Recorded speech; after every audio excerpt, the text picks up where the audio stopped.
Hello, hello, hello. Welcome Hello. back to Charmed Persons. Thank you so much for joining us.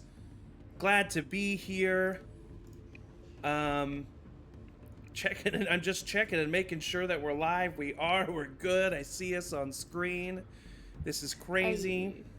Whoa. It's been way too long since we've done this. It's been 1 week. Only 1 week. No, it's been a month, guys. It's been a month. I missed you. It's been 1 week since you looked at me. I've missed everyone on this screen. And anyone currently watching this or going to watch it. So thank you so much for joining us. Glad to be back. We've been gone for so long. Let's not delay any further. Let's get right back into it. So, Avra Bell.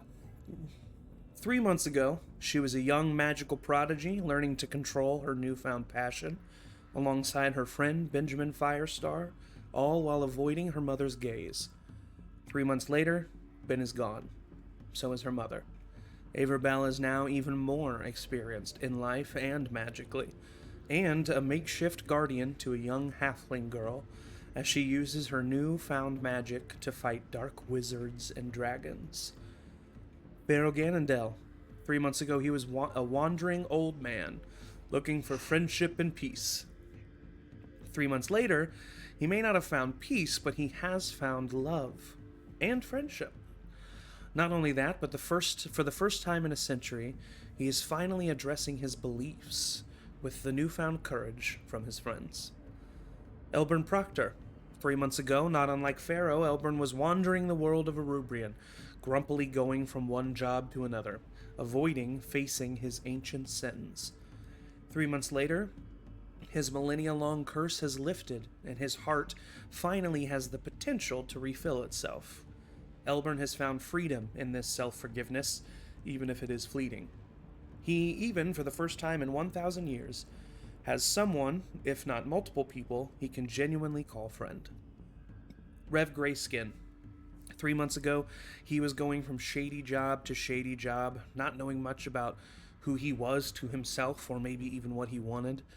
3 months later, Rev entered into a pact with an ancient, undying being, gained a lifelong companion and a little demon, and violently exited that said pact, mourned the death of his father, and finally embraced an ancient presence that will allow him to find his purpose.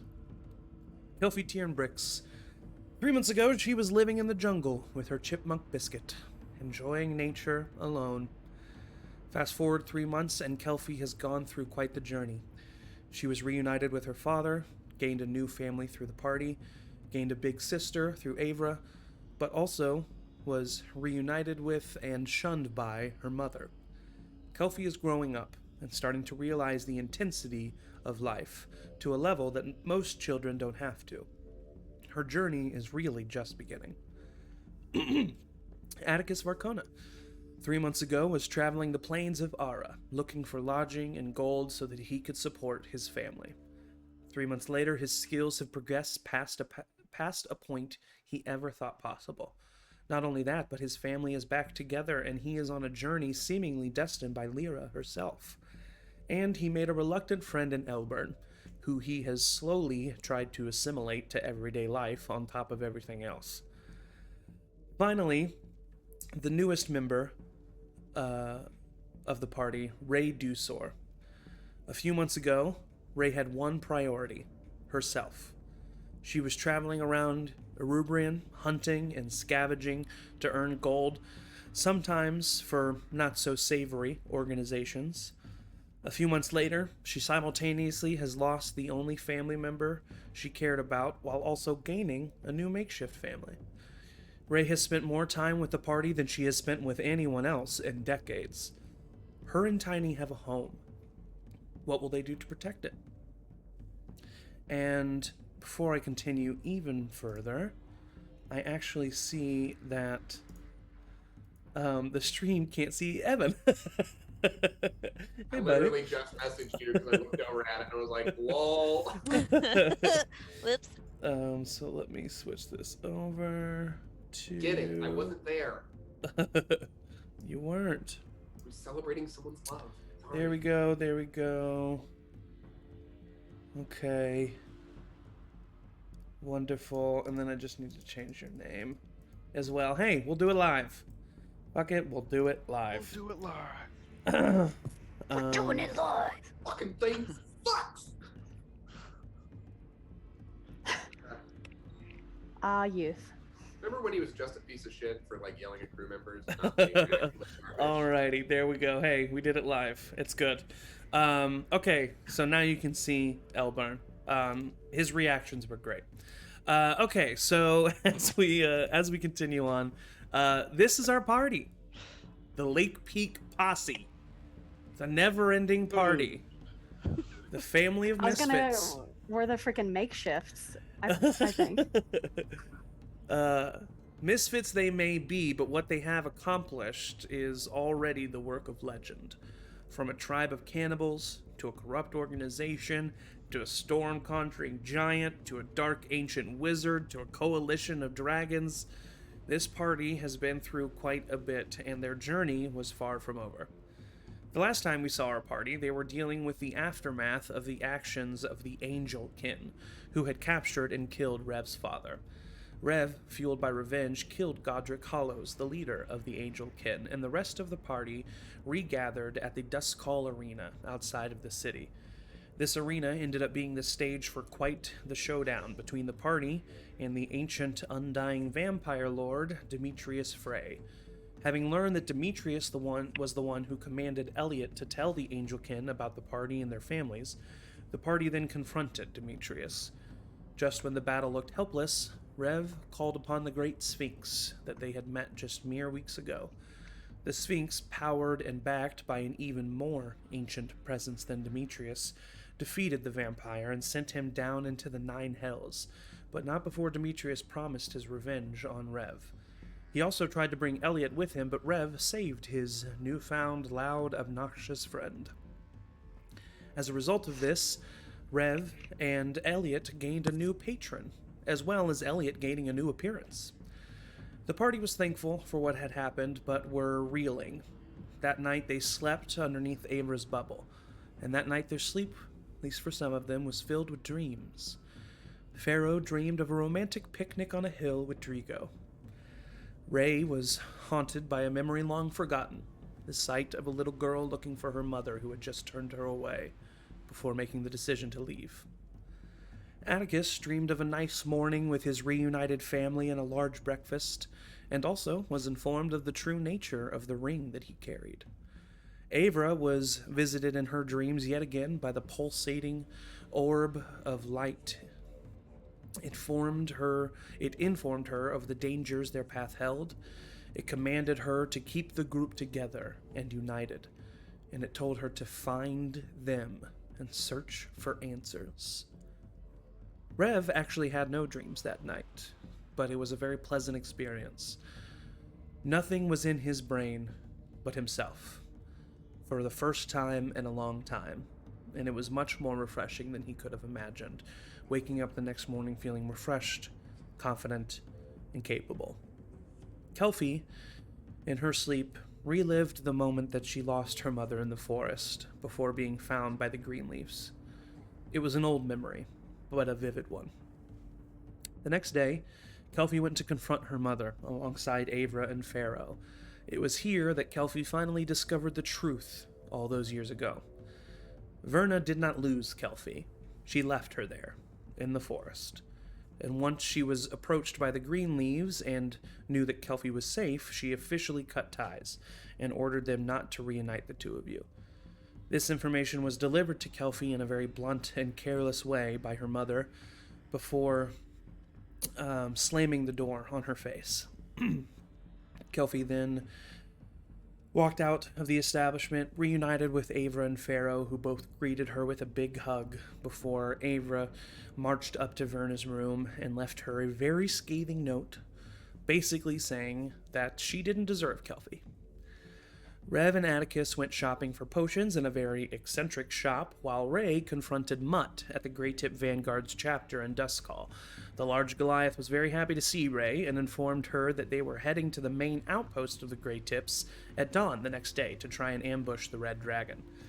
The party was eventually all reunited in the Steep Cliff Market where they bought some armor, before deciding to head to the Glaze Maze for some brunch. On their way, Elburn finally rejoined them and chastised them for not informing him of where they were like he had asked them to. The party's laughs and enjoyment on the way to the Glaze Maze were soon overshadowed by screams and terror, as the sky got darker and the air around them more still. The beats of wings were heard, and a large, ancient red dragon soared over the city, breathing hellfire down below. He landed on the castle, where he shoved his toothy maw into one of the stained-glass windows and breathed his fire into the castle itself, causing the entire floor that he had done this on to just explode outward with glass and fire. And then he turned his snout to the sky and he yelled, "I am Vrod. You are now all my slaves. Bow to me or burn." And that is where we left off. I think there's an important detail that you kind of glossed over. Which was? The way that we actually bought all those potions, and this is specifically for Evan in case he did not watch the last episode, was with the goo that we got from the dragons. That was like 8 health potions of different kinds and universal solvent, just with like 2 jars of goo. We're really ruining the economy. Yeah. Wow. We are the cryptocurrency. Yeah. We don't know why, though, that person was so interested in the goo. Because, right? Shit. They never said anything about. They were just like, "Yeah, I want it." They're definitely not going to eat it. No. So anyway, huge trivial. dragon attacking the city currently. Fire Let's and talk about the goo for a little bit longer. fire and death and screaming. No, thank you, Ian, for reminding us of that. So as you guys are here, you guys actually let me bring up the map. We did just have a long rest, right? Like it's morning time. Mm-hmm. Yeah, it's afternoonish or noonish, but Okay. yes. Okay. All right. I love this song. Dude, it's fucking fire, you know what I mean? Oh. Fall asleep to Bad joke, bad joke. Okay, so something's going on with the cameras with me and Evan, so the viewers aren't going to be able to see the map, but it doesn't really matter. It's just you guys need to see it for to know where you're at. So here's the map. Those blue circles that you can see, I wanted to point out, those are... I don't see a map. We don't have a I map. still see the Oh, sorry. art. Okay, so here's the map of Duskcall. There we go. Ah. The blue circles that you guys see, I wanted to point out, are the places on the walls where there is a ballista. So I wanted to point that out to you. The red dragon is currently on the castle. You guys are just inside of the city walls, right outside the number, right inside the city walls at the number 5. You had just left, because you had just left the Steep Cliff Traders Market. So that is where you are. Now, the way we're going to do this, because this is not normal combat situations, because you are a part of a larger interaction, you are not directly involved. So I still need everyone to please roll initiative for me. First thing Elburn says is, I leave for one day. Dragon shows up. I smack him on the shoulder. Ooh. Back and with a very much 14 points of damage. I bow down to the dragon and give up. Oh my god. I spend my turn groveling. I did get a natural 20. I did too. Ooh. Good first I rolls, thought- y'all. Yeah. And then immediately That's going to be the only one on initiative. Yeah. Okay, so what is that total, Ray? That is a 23. 23. Avra? Oh. 24. Ooh. Ooh. And then Rev? Dirty 20. 20. Nice, guys. Kelpie? 30-20. Whoa. Man, it's unfortunately like not really combat that you guys are getting these like right initiatives. Of course not. We're just ready. I'm assuming Kelpie's dex is slightly higher than Rev's. Actually, no, I'm not. No, never mind. Why Yeah. Well, why? That's the opposite of what I'm assuming. But I got a plus just in case, what is it? +4. And yours is +4. Yeah. So yeah, Rev's is definitely higher. For some reason, I thought I got your classes mixed up. It's been a month, guys. Yeah. Fair. Kelpie the rogue. That would be something. Oh my god. Multi-class. Elburn, what'd you get? With the With it? glass. You know it's that dirty 20 Oh my Oh. god. And then what's your dex is a +5, right? +3. Oh, okay. Oh, jeez. Okay. Oh. All right. Works out well.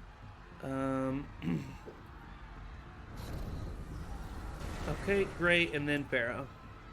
12. Nice. Come on. And then Atticus. I got a 13. Okay. Aw. I always roll last in the initiative. It's good for clerics though, Yeah.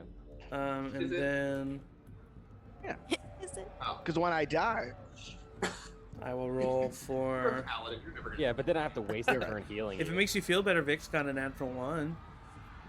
it does. Yeah. Vix just leaves. He's like, I don't want to be in this party Nah. anymore. He leaves, walks away. The dragon goes, "You," and then leaves us alone. Yeah. Doesn't touch us. Just eats Vix. I don't like lizard folk. Great. Okay, so that is great. Awesome. That's just great. Super great. And just awesome. Fucking great. Okay, so at the top of the turn order, Avra, you are up.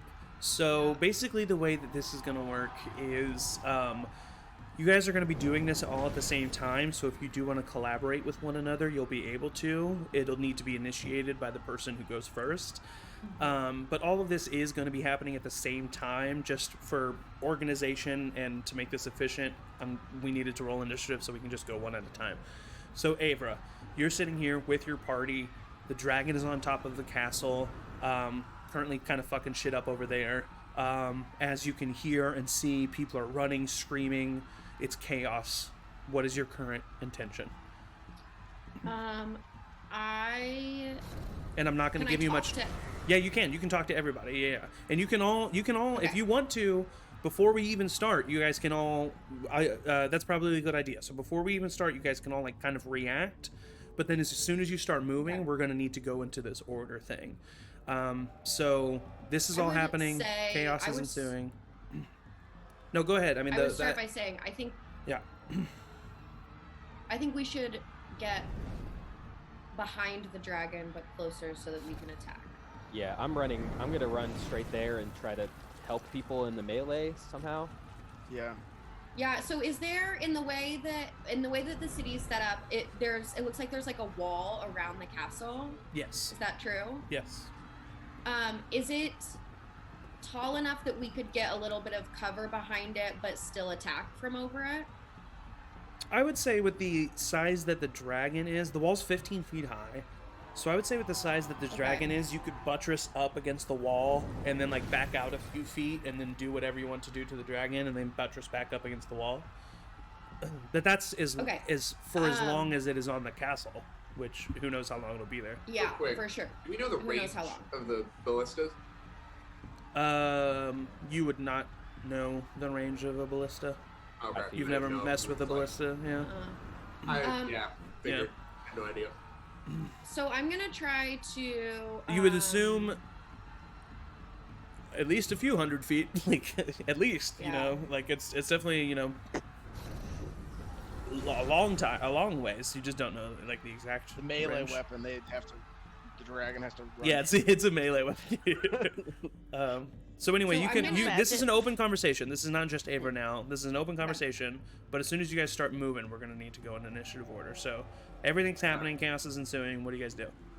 I mean, I think Tiny needs to come out, and I can Oh yeah. Get Okay, some- easily enough. get some you elevation. Very instinctively look up to the sky and speak the draconic word to summon Tiny. And as you speak it, your voice kind of echoes as if someone is like thaumaturgying your voice.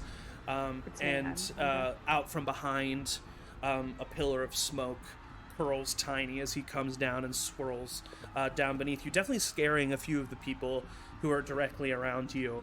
But you just kind of, I mean, you don't really have time to pay attention to that, and so Tiny just lands right next to you, and you hop onto him easily enough. What else is everybody else doing initially? I would tell Gustav to just run and help. That's my only command to him, just like help Okay. anybody that you can. Yeah, he understands. I look at anybody and go, we need to get to those ballistas that are on the corner. There's 3 that are nearby. We can at least. Well, the ballistas are manned. Yeah, I assume right? there are guards going to the ballistas. You look up, because you're pretty close to the one right at the number 5. You look up onto the wall, and you do see guards running to the ballistas. Do they know what they're doing? Should we overwatch that? I mean, the city. Have has you fired a previously been ballista? attacked. This city's been previously attacked, and so like probably- During its first attack, one of the reasons it wasn't as harmed as Stagham was because of these ballistas. Atticus would start like yelling out to like any able-bodied person, just start to try to do like crowd control, and I would just start running towards the dragon. Yeah, Okay. same. That's what Atticus Same. was doing. Yeah, And just trying to help anybody on the way there. Then you can like lift, whatever. Just For try sure. to- So you guys are all running towards the dragon. Ray, you take to the sky. Do you also head right towards the dragon, but just like a few hundred feet above the party, or just like 100 feet above the party? Yeah, I'm gonna kind of be a little protective over them, just so that I have the upper hand in case it does start to go for them. I can like distract or something. Okay, cool. And I Yeah. want to, right before we start running at the beginning of my turn or whatever, just down my potion of fire resistance. Okay, yeah, that gives you room. You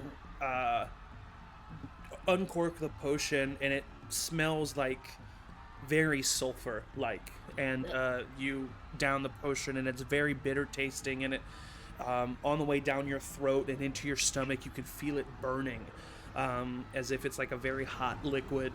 And it gets almost unbearable before it kind of just subsides. And as you know, being very magically adept, this potion will give you fire resistance for an hour. Go ahead, Red. Sorry. I want to do is create a psionic bond with Ray, Atticus, Brain trust. Avra, and Pharaoh. Okay. Brain trust. That's so I'm in the funny. brain trust. It's literally like good watching chat. people get like picked for like dodgeball. Like, it's so I'm standing in the back corner. I was assuming All kind of it's look off fine. in the same distance together or running. And okay, so you guys, easily enough. You reach Once out. the proficiency bonus goes out, I can add everybody to it. You reach out and you connect to their minds. An interesting point of order. It was almost unnoticeable, but now with there being a difference, you do notice it. When you would like use these abilities granted to you by Demetrius, you would kind of have a slight chill over your body. You know, a slight, just as if the air around you was just a little bit colder than everywhere else. But on the opposite end, this time when you kind of access this ability and reach out with your mind to the rest of your party members, each connection is almost a line of, the best way I can describe it is like a line of warmth, just tethering one part of you to the party members, and it's hard to notice, especially in the chaos of the situation, but it's a pleasant experience. And so you all are running towards the castle. The dragon, just completely almost, he has now worked enough on this tower that he pushes on the tower of the castle, and it crumbles at the base of the tower and just kind of buttresses and lands up against the castle itself, doing quite a bit of damage to both of them. And as he does this, he pushes off and then lands on the main gate of the castle, the walls surrounding the castle, and just completely destroys the ballista at the castle gates. And the men around it just like takes a chunk out of some of them, throwing them in the air. Wood goes flying. That ballista is completely unusable now. As a matter of fact, I'm going to get rid of it. Here we go. Not my ballista. So so that happened. So you guys, it's gonna take you about full sprint. Ray, especially, you would get there faster, but if you're being a little bit protective, you're gonna kind of stay with everybody else. It'll take you full sprint 5 minutes to get to the castle. So it's a big city. Especially if it was like just a straight line, like and you were on a track, maybe a little bit less. But there's a bunch of people in the middle of you, and you know, going in and around. So you're continuing to run, and the dragon is just flying around the castle walls, just destroying some of the guards members. At this point, you hear a as the 3 ballistas that are near you at 6, 5, and 4 all release their first 3 projectiles heading towards the dragon. And I'm going to roll for those. My One range is like 120 feet at max, so I don't know if anybody else would. I got You boots say with my feline range? agility. Like any spell that I have. Yeah. Yeah, same. One of the ballistas does hit, and you see the Yeah, ballista 300 feet. slam into like kind of the base of the tail of the dragon, like where the tail connects with the rest of his body, and the dragon just roars in anger and kind of knocks it against the side of one of the buildings, and it breaks off. So it did hit him and do some damage, but not too much. You guys are getting closer to the castle walls now, but as you do, unfortunately, you see the dragon start to take off, and he's actually going to fly above all of you, heading towards the ballista at 5. So he's going to pass, like, probably realistically like 80 feet above all of you, because he's going to fly pretty low to the ground, like right above the buildings. He's not really paying attention to who's in the city. Ray, you in particular, I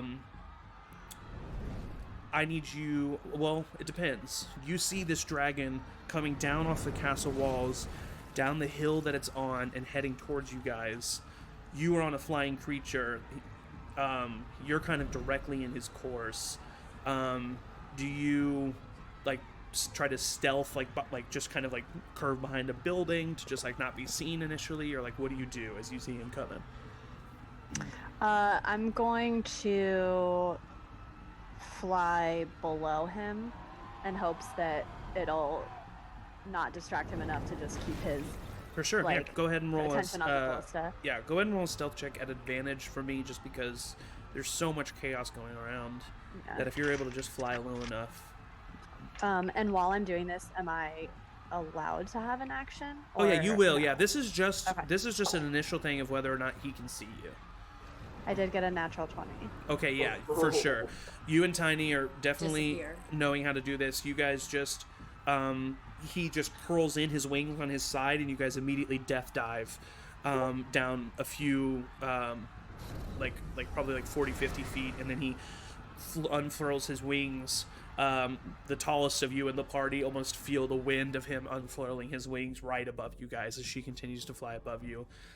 So now, in order, Avra, you'll all get a chance to do something. Avra, as he's flying about 80 feet above you, what do you do?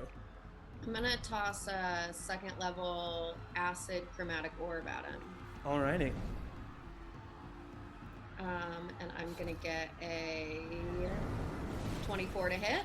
24 hits. And I'm gonna do 21 points of acid damage. 21 points. Nice. Yeah.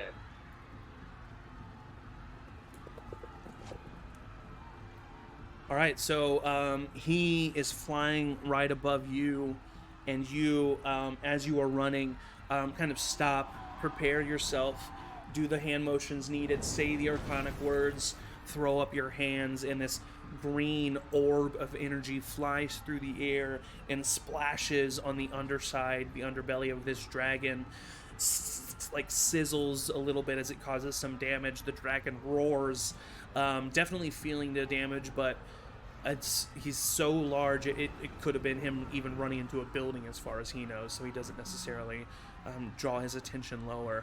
Do you have a bonus action that you would like to do? I don't think I can do anything. Okay. I'm sorry, let me make sure really super quick. Ray, you're on deck, and then Rev will be behind that. Cannot do anything. All right, Ray.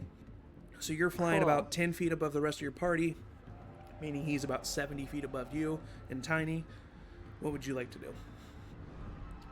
So as I'm kind of coming up under him, I'm gonna cast Hunter's Mark. Easily, yeah. As my little bonus. Yeah, you just look up at the dragon, and your eyes focus in on him for but a moment, almost actually zooming in as if you had some kind of like gadgetry attached, and the world seems to blur around everything else but this dragon slightly. And then as I also am passing underneath him, I'm gonna go ahead and just knock an arrow. Alrighty. I think at your current level you can get 2 shots off at him in an action. Yeah. I have to use my arrow dice. This is the arrow, and that's the damage. Oh my god. That is a 22. 22 just hits. I'm scared. Wow. Sorry, I haven't funny. done math weapon in a while. D8. What's a D8? Math. Weapon math. The greatest All right. weapon of all. Math. So that's gonna be 11 plus another D6 for the Hunter's Mark. So that's 15 points. Nicely done. 15 points of damage. And that's only one shot. Yeah, that's the first arrow. Go ahead and hit him with the second. You're able to just Hit him. twice in a row, real quick. That's a natural one. So. Natural one. Okay. So you're able to get the first arrow off, but then just with the speed of both of you flying in the opposite direction, it's just a little bit too quick, and you're not able to get the second one knocked in time. But yeah, that is your action and bonus action. Rev, you are up. Elburn, you're on deck. How close did you say that we were? He is 80 feet above you as he flies above head. Yeah, I'll do 2 Eldritch Blasts towards him then. Yeah, go ahead. Okay, so, oh boy, nat 1 on the first one. Unfortunately, that misses. And a 22. 22 just hits on the second one. That's a full 10 points of force damage. Okay, so yeah, you see the dragon flying above you and the rest of your party. You shoot the 2 Eldritch Blasts up. First one just going right in between the webbing of his wings, not hitting him. And then the second one hitting him right on his side and kind of dispersing in energy. causing him to slightly bank towards his left side for a moment as he continues to fly forward. Bonus action at all?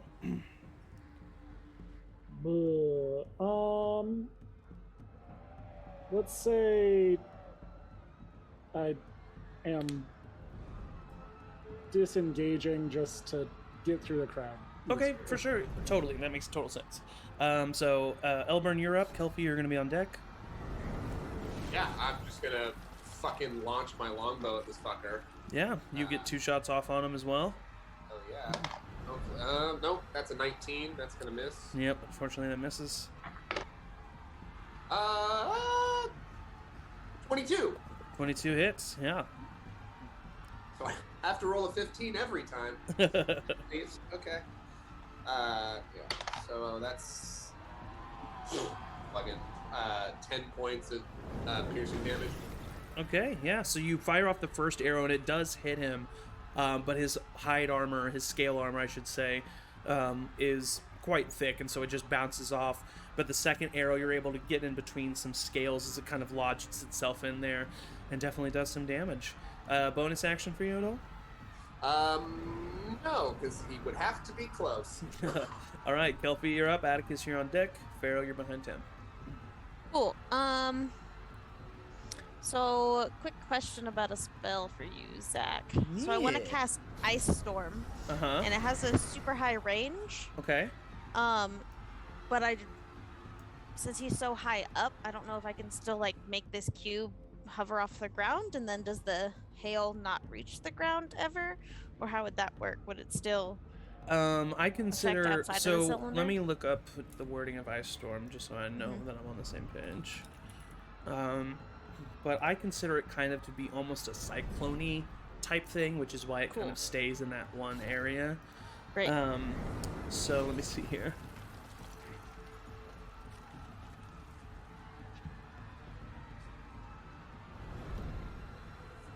Oh, okay. So it does have to be on the ground, but you Okay. can put it on the ground within 300 feet of you. So Okay, you that's can't what I put it. Yeah. wondered. So you can't put it up in the air. It can, it can only go as high as 40 feet. The cylinder itself. Darn it. Okay.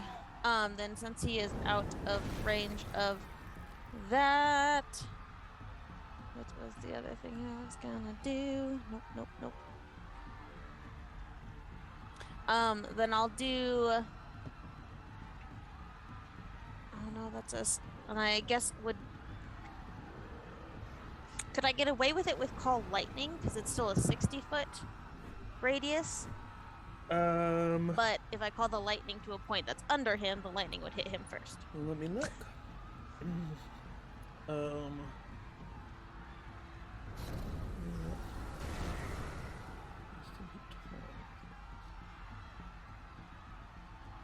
Yeah, no, this one, the wording of this one allows you to put it within 120 feet anywhere above you. Okay, cool. So this one you can for sure hit him. Cool. Then I would like to cast Call Lightning. Okay. And he has to make a dex save. So basically you're just gonna put it in like in an area that he's about to fly into, basically. Right, exactly. Yeah. So yeah, that's a dexterity saving throw, you said? Yeah. Alrighty. Let me look at this. Okay, he's a +7 to this. Plus 7 for his dex? I thought they weren't dexterous.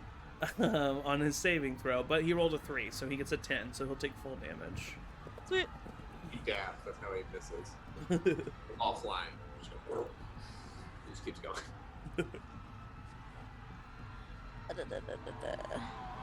So he takes 19 lightning damage. 19 points of lightning damage. Nicely done. Bonus action for you at all?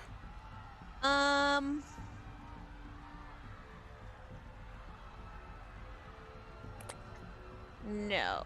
I'm gonna wait to wild shape. All right, so you the dragon flies right above you, and you see it coming, and you're already filled with rage from what today has been, and you reach down deep inside of you, and quickly, right in front of the dragon, the clouds darken for but a moment, and shoot down bolts of lightning on the dragon that he's not able to miss, and they hit him, and he roars in pain as you see the electricity kind of crackle down his body. Atticus, you are up. Pharaoh, you're on deck. And as a just also point of note, I'm gonna keep that stormy area, so I'm gonna keep that area in case he then comes back. So For sure. I'm keeping Sounds that good. concentration. Sounds good. I don't know if I will be able to do this, but so knowing that Misty Step is 30 feet, like as he's coming at me, what I want to try to do is either Misty Step to a building or climb up to a building or something, and then I want to try to jump and Misty Step on the dragon. So you would use Misty Step twice? If I need to, if I can like get on a building, like seeing he's coming in our direction. Yeah, I would say climb or jump. I know that normally like it's a little bit different the way we're doing it, so I'll for sure allow you to use 2 spell slots to do Misty Step, but you would have to Misty Step twice to do it quick enough. That's fine.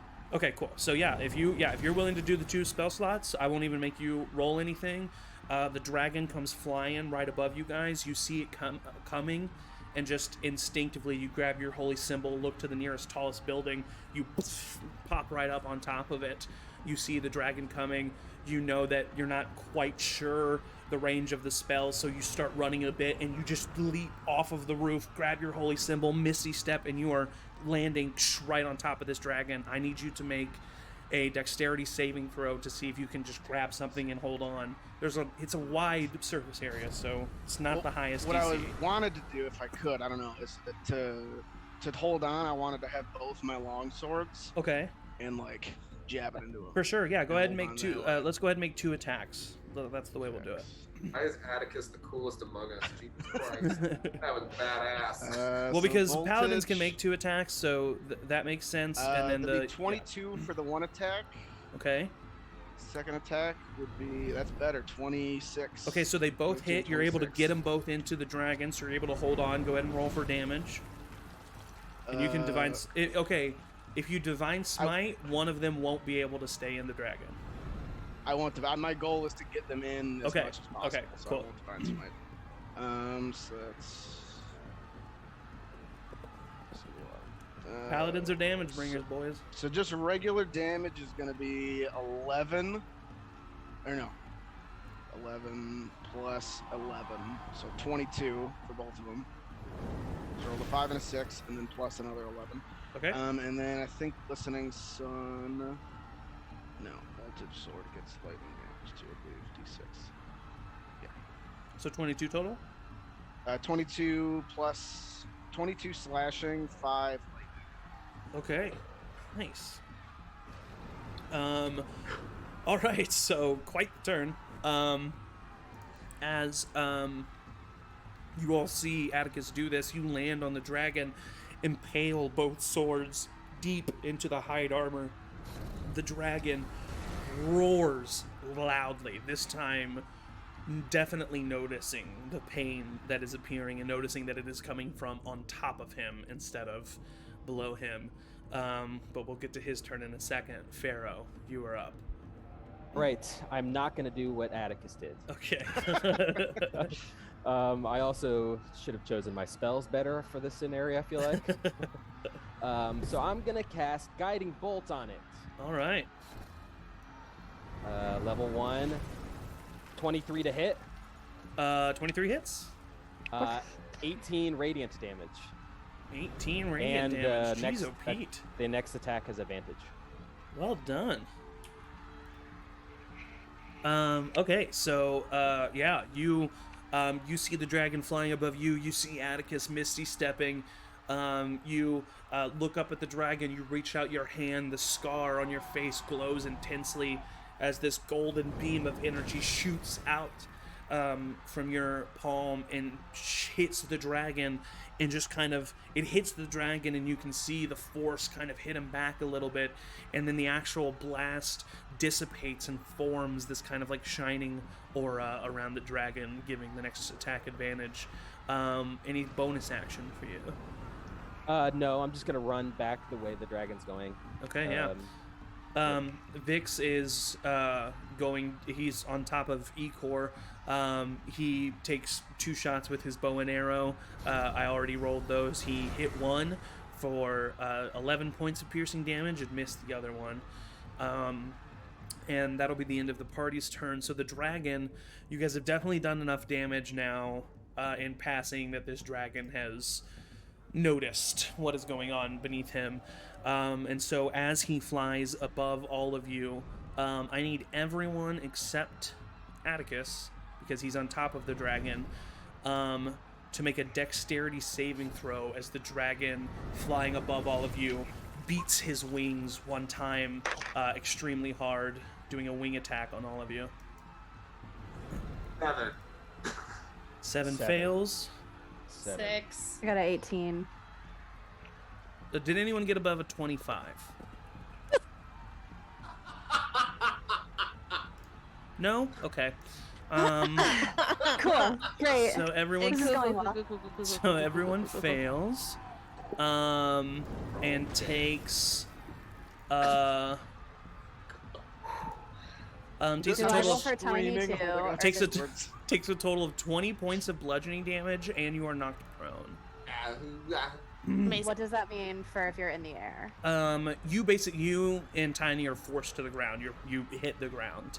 You'll be able Okay. to take off next turn, Yeah. but you are forced to land in that moment. Is he just sharing my rolls in those things, or do you want me to roll for him too because he has his own? Oh no, he needs to. Yeah, he needs to roll as well. Okay. Roll the damage.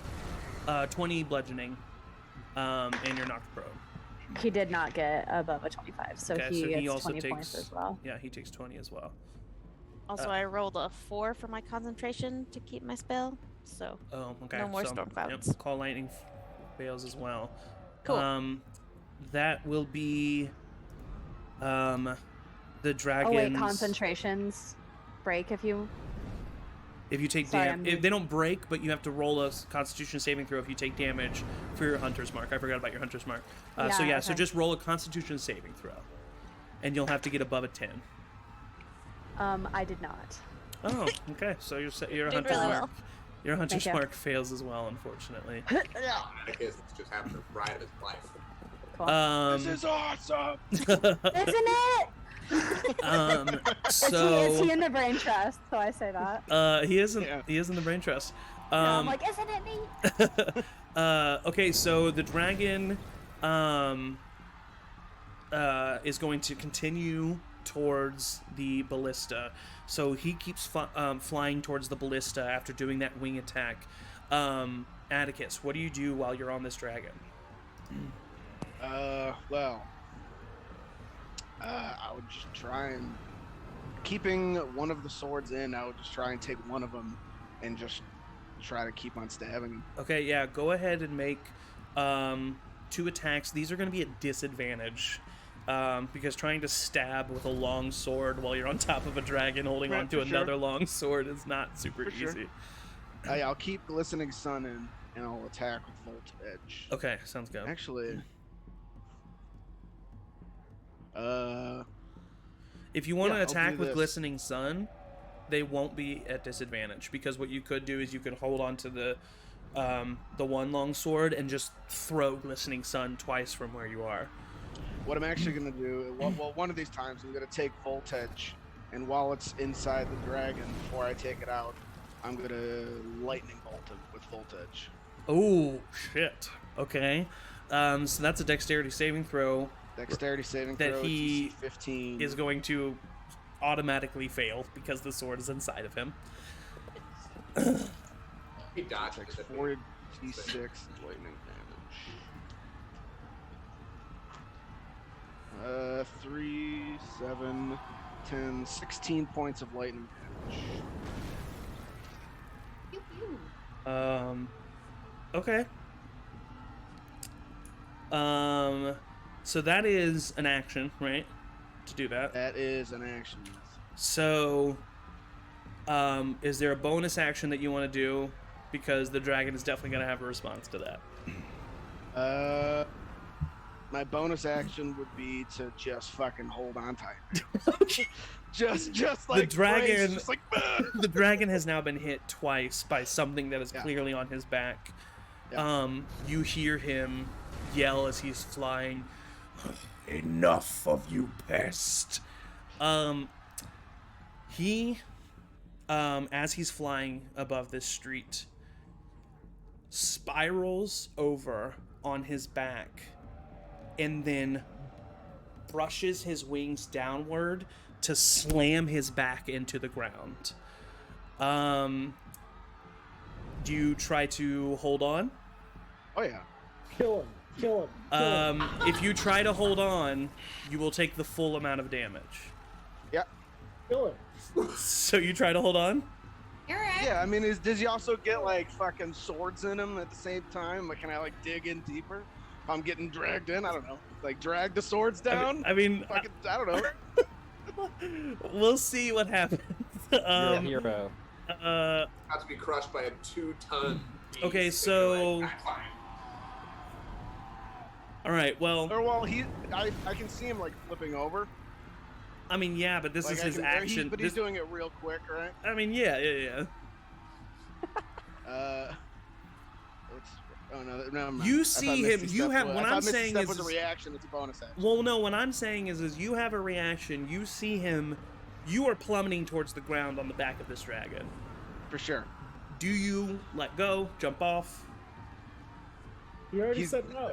Okay. Yeah, I already said no. All right. So the dragon was 80 feet in the air. sure. So that's Oh my 8d6. god. He slams you into the ground. His Sure. wing attack does 2d6, so I'm going to add 2, so that's 10d6. 10d6 bludgeoning damage. So that is 31 points of bludgeoning damage that you take. And then I need you to make a dexterity saving throw. Sure. In the brain trust to say, everything cool, Atticus? Or Nick, a dexterity saving throw? Yes. Or would it be athletic because I'm trying to hold on? Strength Yeah, saving throw. yes, a strength saving throw I will allow. Thank you. Strength Thank saving Wait, throw. fucking everything. I got a +7. 14. 14 is not half of 31. So you fall off of this dragon, and both of your swords are still in its back. For sure. As the dragon now continues to, he rolls back around, flying forward, and you are now about 60 feet in front of your party, on your back, on the ground, both of your swords in I the. couldn't have used Misty Step to try to get back to my swords. How How Okay. much movement does he have? I don't know. That's a good point. bonus Well, his action. action was to flip around and slam you on the ground. For sure. His Oh, no, he moved. movement There's 1,000 is 80 feet in flight. feet. Okay, never mind. 1,000. So he immediately slams against the ground and then continues an 80 feet past you. Now, do I get an attack of opportunity? If you And a wanted, hand axe. if you wanted, I will allow you to use your attack of opportunity to try to Misty Step back to him. Yeah, Okay. I'll do it. All right. Cool. So Atticus, So well. Supporting Um, members at this point. yeah, Not done yet. you Try Misty to- Step. Yeah, no, I'm not gonna make you roll for it. You Misty Step right back to your swords and you grab on, but I will make you roll for a strength saving throw to just make sure that you can stay on him. But it'll be a low DC just like last time. He's gonna get Shelby is very invested as to whether or not he's going to take any damage from landing on 2 swords on his back. The swords were already to their hilt inside of him, so I mean, not much I'd more be damage could be done. 21. Cannonball on a 2 sword. You're gonna take some damage. Not when Lightning those damage. two swords are the size of a toothpick and basically a centimeter of them is sticking out according to It's a his splinter. size of his body. Yeah, 2 splinters shoving those into the shoving 2 splinters into your thigh isn't going to be that big of a damage. What if one of Unless those he gets splinters does infected. a D6 of lightning damage, though? Listen, the DM has spoken. Okay, I got a 21. You got a 20 easily enough. You for sure hold on. So that was the dragon's turn. So now it's your turn, Atticus. Jesus Christ. We'll get back to the rest of the party when we're done with this. I mean, I'm pretty hurt. I took half my health. I just want to take both the swords out and then shove them in again. Yeah, roll 2 attacks for each sword. Like butter. This is insane. So one Is he about to attack. take on a dragon just by himself? Great. That'd be a 14. 14 misses. Yeah. And then the second one would be a 25. 25. 25 hits. 24 hits. So that's voltage. That'll give me D8. So that's 9 points of slashing damage and Nice. 6 points of lightning damage. And I'm going to pump a first level Divine Smite into it. Because fuck this dragon. I don't have any more second level spells. Okay. He's not an undead dragon, is he? He's not that. Okay. It takes an additional 7 points of radiant damage. Okay. Awesome. Wow. All right. So, I need you to make a dexterity saving throw, please. 9 plus 7, 16. 16 is not going to be enough. Dexterity, not dexterity. It's less than that. Yeah. You take 25 Is he doing the thing? points. Is he doing the thing again? You take 25 points of bludgeoning damage, as I already, as the DM, told you that if you Divine Smite, the sword won't be able to stay in, and you only hit one attack. So the one sword that you took to stay in, you Divine Smited and shot yourself off of this dragon. You failed the dexterity saving throw to catch what yourself. I informed you that if you Divine Smote your sword, that the sword would not be able to stay inside the dragon. I told you that. Right. You only hit one of your attacks, which means sure. only one of your swords got back inside the dragon. You then Divine Smote, which means it couldn't stay in. I then had you roll a dexterity saving throw to see if you could stay on a dragon that you currently had no hold on. Yes. Yeah. So I would use Featherfall to then not take. Okay, so you do take Featherfall. I didn't know that I was hitting the ground. I didn't know what was happening. I understand. So you do you do use Featherfall. You're able to hit the ground, take no damage. You don't take that 25 points of damage, but you have both of your swords and are not on the dragon anymore. And almost no spell slots, so I'm alright. Paladin with no spell slots. However, in this amount of time, the other 3 ballistas will get 3 more shots off on him. So let me roll for those. I think that's my favorite one person turn. 2 of them. It was a few turns. That went way, but I did way more than I thought I was ever. Well, and then we'll get to the rest of you and what you guys did in here in just a second. Watch that happen. So, 2 of the ballistas do hit and hit him for some damage. The dragon is now very upset, and he roars and he hits the ballista at the furthest gate at number 5. We gotta get that on a t-shirt. And he, dragon is now very upset. He destroys the ballista at gate number 5, as he has finally reached that point. The rest of you, did you guys do anything other than just running and continuing to chase the dragon? I ate popcorn. As we ran, I yelled out "Bean." You yelled out "Bean," and that gave you... No. That gave me 1d8 plus 4, I think it was. I'm gonna get back in my notes.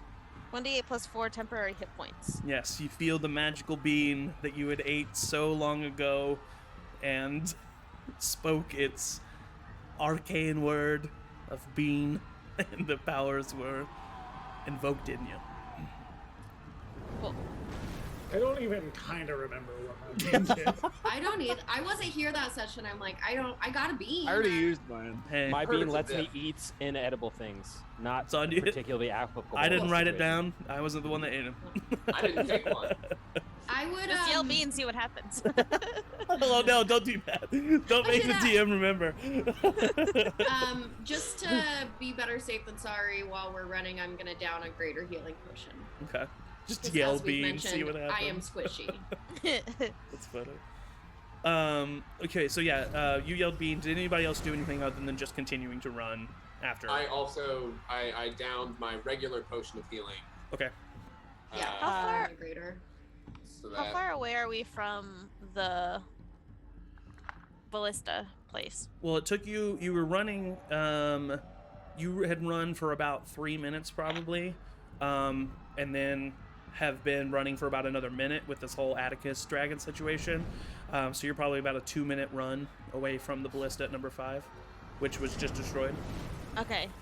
And would he have to lower himself to get to the ballista? Because basically, if he comes within that 40 feet for Ice Storm to work, and it has a 30-foot range for me.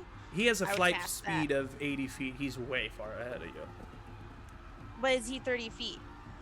Is the ballista 30 feet away from us? I mean, No. 300. I keep saying 30, but I meant 300. Oh, no. Okay. You can, never mind. you can run 300 feet in a lot less than 2 minutes.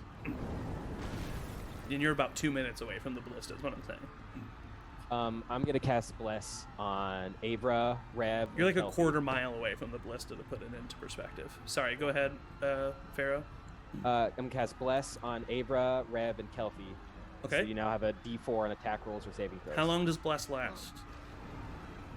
1 minute. Okay, so you know that, and so do you want to cast that? I will wait. Okay. I'll ready it. It's only Yes. like 30 seconds away. If the dragon comes near you guys before I connect with you again, I will know that you have cast Blessed right before he got near you. Yeah, I want to can I just like hold a chromatic orb for if the dragon gets in range? For sure. Yeah. I'd do the same with Ice Storm whenever he's within 300 and lower. I would also prepare an arrow. Although, wait, sorry, you said he's 2 minutes from us? Yeah, I mean, he's hundreds and hundreds of feet away from you at this point. I was going to say, I do have a range of 600. I assume more than 600. Yeah. Mm-hmm. Yeah, okay. Yeah. Yeah, I'll just knock an arrow. Just to get and that range of 600 is 120 of it is not a disadvantage. 120 to 600 of it is, or it's 300 or something. I don't know, but I'm going to pull an Atticus and be a one-man army. yeah. So. Hey, go ahead. Okay, so the rest of you, kind of out of time, going back out of like initiative and stuff. I know that Atticus probably just continues to run towards the dragon. For the sake of brevity, go ahead. I do want to run up to Atticus, help him back up. I assume he hit the ground pretty hard.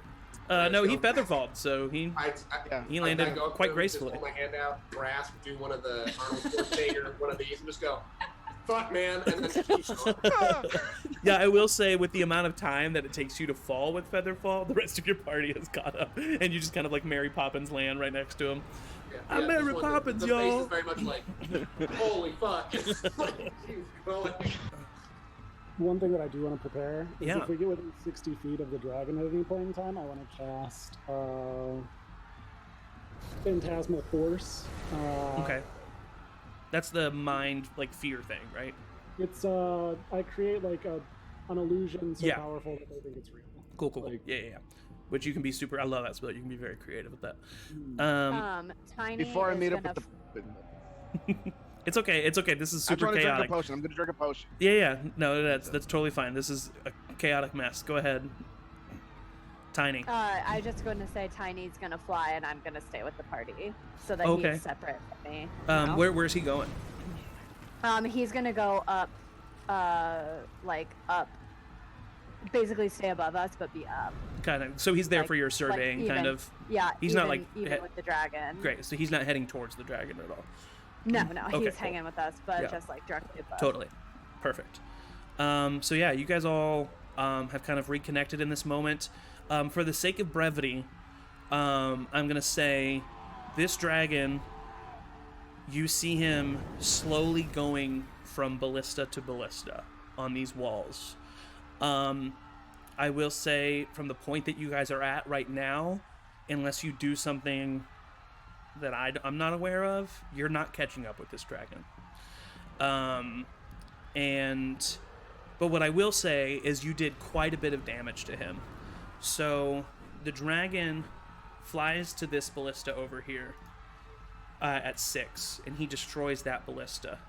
But at this point, these other ballistas down here between 7 and 6 are now firing at him, and the one at 4 is still firing at him, and you guys did enough damage that you see the dragon, just flame the wall where he's at out of anger and roar to the sky. But then he starts flying away from the city and over these farms, realizing that this is a bit too much for him. And the chaos kind of starts to calm down slightly, and the intensity of the moment calms down and you guys are able to kind of breathe for a second as the citizens around you start to like coalesce, and people are calling out for loved ones, looking for one another. There are various fires that people are trying to put out, especially on the main road that you guys are at between the castle to number 5. There was a lot of building damage that happened that you see people trying to take care of. A lot of the guards that are left are running towards the castle, towards Reynaldus's castle. And yeah, that's pretty much what you guys see immediately. Yeah, what do you guys do? I'm gonna turn to the party real quick just before like we start mending the chaos, and just who would be closest to me? Is like Avra or I think you guys are all kind of Rev. right next to each other, yeah. And you've got Cool. the brain trust. And you got the too. brain trust, yeah. Cool. I'm just gonna turn to like the whole group as whoever's there and paying attention, and just be like, hey guys, I didn't say this before that happened because we were gonna get brunch and we were all really excited, but I went to the Great Tip Vanguards and they think they know where the Dragon's Lair is, so like if we want to go do that, we can meet up with them, and I just, please don't be mad at me. Okay. If I didn't just get smashed by a dragon, I may be a little bit more inclined to be more upset. But you said they know where that dragon is? They know where it is And I- hiding out, yeah. Yeah, and I start to like say something directly to Atticus, and then I'm like, actually shut up. Like we have to have some words. And Yeah, I mean, No, the dragon shut just up. came here. Shut I think up. we should go chase where that dragon is gonna go. If you know where it is, I think we should go there right now. Honestly, the I dragon's do. already kind of hurt.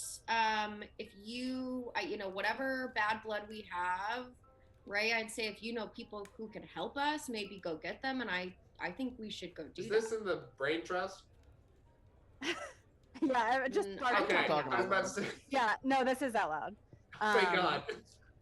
That's what I I thought. think let's say that my like aside to Atticus was in the brain trust. So like it's not out loud, but inside of his head he just hears, shut up.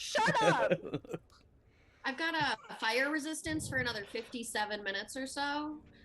So I'm okay. Atticus, Well- do you have any broken bones? I was gonna No. say the dragon's hurt. I but mean, I feel really bad. I feel pretty hurt. But like I don't know what happened. I just didn't want to let it get away. because your back is like one big scab. It's really yeah. That's the shield. I got a shield back there. It's probably pretty fucked up. Well, it seems like I think we should probably go to that dragon, but also it seems very powerful. I mean, we did hurt it, but Yeah, I will just to I mean- put it in perspective, because it's been a while since we played D&D, but this is stuff that knowledge that your characters would know. Ray knows that the base of this dragon is somewhere in the Great Tip Mountains. That dragon is much faster than you guys. It is going to take you days to get there. Yeah. So the dragon is going to heal up. There was currently no option to go finish off this dragon. Yeah, okay. Well, I just wanted to be more honest with you guys, so I just thank you for your honesty. I really appreciate it. We Do you should all want to be more honest with us by going behind our back and then being honest with us? Well, now hold on. I mean, you kind of Hold on. did the same thing. Yeah, so. Atticus, I gotta say. How did I do that? Loud, When did I go out behind your loud. back? I say you're not the one to talk about deceit, sir. Your dad's alive, sir. Okay, Yeah, I he gotta is. just say right Great now, Tip Vanguards whatever... didn't kill him, sir. Hey friends, whatever organizations Yes. we might be mad at, I think all of us can agree that the dragons are the enemies right now. So I think we can maybe deal with whatever other disputes we have after we take care of the dragons. I Yeah, hate when my I'm friends fight. Me too. I'm totally done. I'm sorry. What happened? I come back. For some reason y'all don't tell me anything, and now we're mad at each other. And you're jumping on dragons. You're mad at Atticus. I don't know why she's mad at. I just said it. Were you Yeah, wasn't my dad's listening? alive. Yeah, my dad and was you dead told to me. everybody, and you told dead to you. Okay, Yeah. that's a very important Listen, I'm verbiage not- when the- you're the- attacking me Hey, about hey, being hey, a part of listen, an organization that killed your father. Listen, They I did a lot of know, other things. I know that I haven't traveled with you guys as much as everybody else, but Atticus, I do kind of want to say, it kind of sounds like you lied as well, but just in your opinion, your lie is not as bad of a lie, but like that's not kind of how life works. It's like you both lied. Just because you Right, think but your I didn't lie go is behind anybody's back. well, For valuable information. that's true. If you would, I'm fine with you getting the information from there. I just don't know why you. I'm more hurt that you felt like the need to go behind my back. I'm sorry. Rev is being attacked by a cat currently. Can we focus on that for 3 seconds? Goddamn tabaxi. Sorry, the tabaxi went away. Hey guys, okay. Look. This is not the time. I think we all. I just hey, want to say, I just like tackled that dragon, and I come And you back, did and now very you're giving well. me shit about me, I'm about not. me telling about my. Not you. I'm pointing it right at it. It's the internet is weird. Like you're giving me shit about like lying about my dad when like I didn't even bring that up right now. Well, no, let's not. You're right. Ava's right. We shouldn't be pointing at anything. And I kind of like step towards Ray, and I'm like, I don't know what just happened in the last day or so, but like, we've gone through something fairly extreme. Why don't we just focus on making a plan to get to this dragon, so that maybe we can do something about it and prevent it from killing any more people. Yeah. Fine. I'm casting Prayer of Healing as this is happening. Kumbaya. I feel like Which good and bad. I mean, we none of us collapsed this time, so My we're my getting thumb better hurts. every time. My thumb hurts. everybody gets 10 HP except for me. Yeah, but yet again, the dragon Buddy. gets wet. Thank Back you. to full health.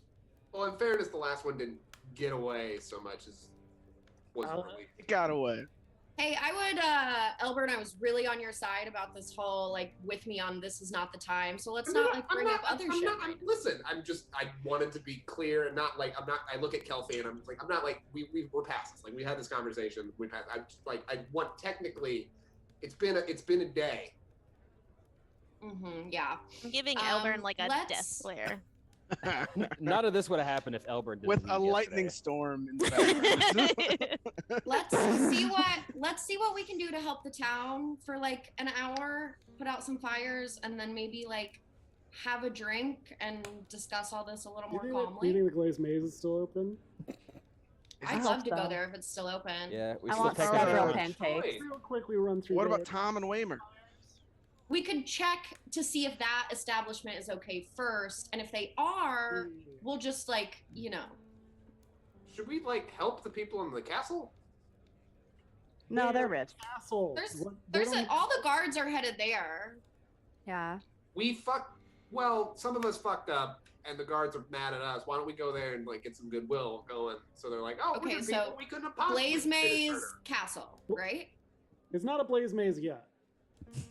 Okay. I can't. I have to go. Vix looks at the rest of you and he says, I need to return to my village. I need to gather up more people. This is clearly not Okay, something bye. that I can face.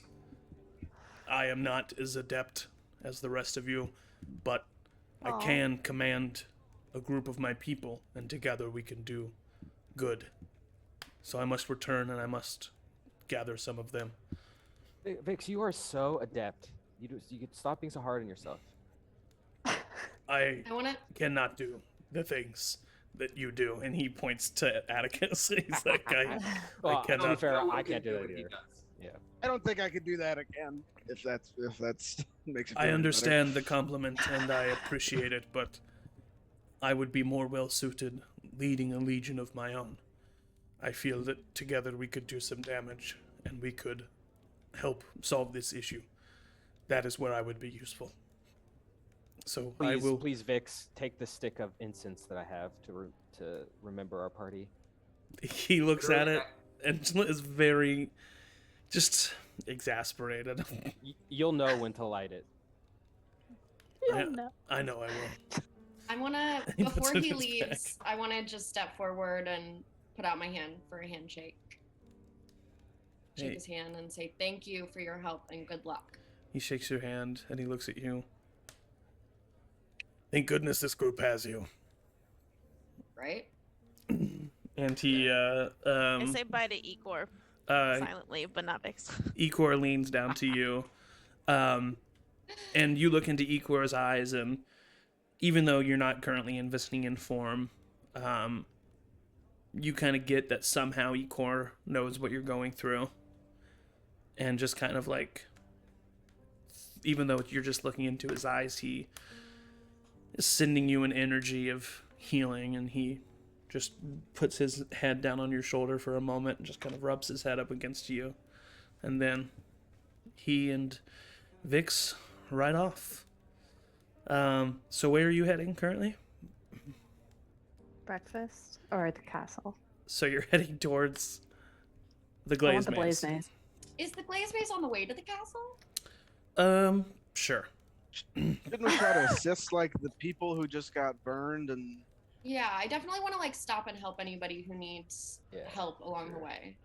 Yeah, you do see that on this main street, most of the damage and most of the people hurt are coming from like broken structures and like falling items. There wasn't a lot of fire here. But occasionally you do see some people who, you know, Atticus helps like lift a beam off of somebody, and you're able to help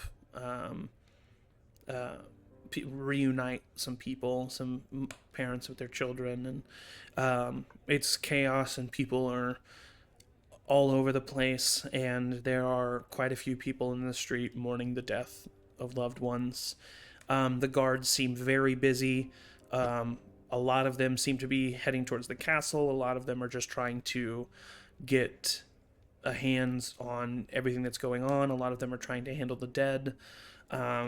It's just a lot of chaos. You guys head towards the Glaze Maze. You do find it. You find that the shop is standing, no structural damage to it.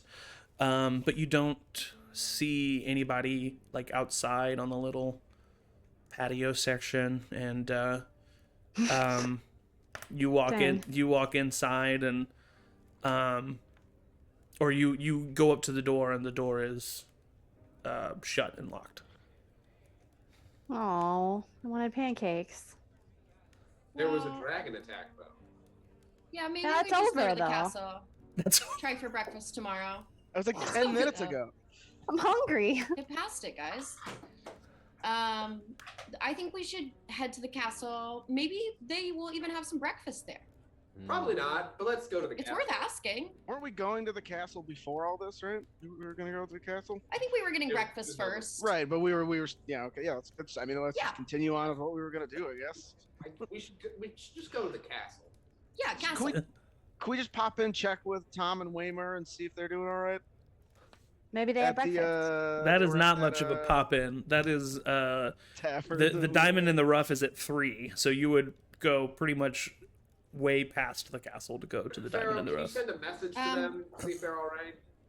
Sure, one of my very valuable spell slots that I could The be dragon's using gone, we're to fine. I could also, revivify. real quick, I could also send Gidget to check on it, and I could check in on him in a couple minutes.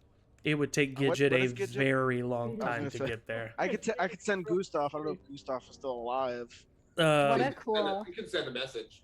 If he's within a mile, I can talk to him. Yeah, Gustav's alive. He's just been walking around, like, helping people the best he can. There's been a couple little kids that are strays that he, like, parents are looking for, and he'll just, like, grab them by their britches and, like, pull them over to their parents, and Like Nana. yeah, just like trying his best to help people. I'll tell him to head to that tavern and report back. Yeah, he does so. With what? I can talk to him. Oh. He speaks Dwarvish. He will leave out of the mile range to get there, but then he'll come back within the mile range to get to you. So Why yeah, does that's what he Gustav does. Speak Dwarvish? Because I taught him Dwarvish. Yeah. Only telepathic Dwarvish. So you guys all head to the castle. There's only one gate to get into the castle. However, the dragon caused a couple of the walls to have quite a few large holes in them. So you guys are actually able to enter through the south gate. However, you see a large guard presence currently at the south gate. You see like 5 guards currently standing at the hole in the wall, and then behind them you see other guards moving to and fro, some carrying injured, some carrying debris, some carrying weapons, just kind of moving all and about. But you guys approach the guards, and they're just kind of standing there talking to each other, standing in front of the hole. Hi, we are the Lake Peak 6, 7, and we're here to offer our assistance if we can. Hello, Lake Peak 6-7. We, if you, the guards, the King's Guard have the castle district under control. Thank you for your offer. If you want to help, seems like you guys got it under control. Yeah. Do you need healing at all? I'm a healer. We appreciate your help. I'm sure there are citizens trying to set up triage throughout the city. If you want to go help the population, feel free to. It's nice of you to volunteer, but the King's Guard have the castle district under control. I lean over. Okay, and, if this... Can I see how badly damaged the castle is right now? Yeah, it's pretty badly damaged. I lean back and I go, I mean, it looks pretty bad. Yes, it is, and that's why we have so many guardsmen over here to take care of it. I look over. Are they like doing a good job? I mean, what do you consider a good job? Like doing their job. You know what I mean? It seems like they're. I mean, it's hard to tell. It's just started, so I mean, seems like they're moving a bunch of debris, taking care of any injured. We, as a group, killed a blue dragon, and we did a heck of a lot of damage to this one, and I think that we could be of more service than just helping out encampments throughout the city. We do intend on going after that dragon, so if you have a plan, we would love to help that. Okay, Dragon Slayers, what would you like to do? Do you have like a committee that we could talk to? We have the king who is currently under lockdown dealing with this situation. I'm sorry, who are you? Well, We're Lake Peak 6-7. 7. Who is that?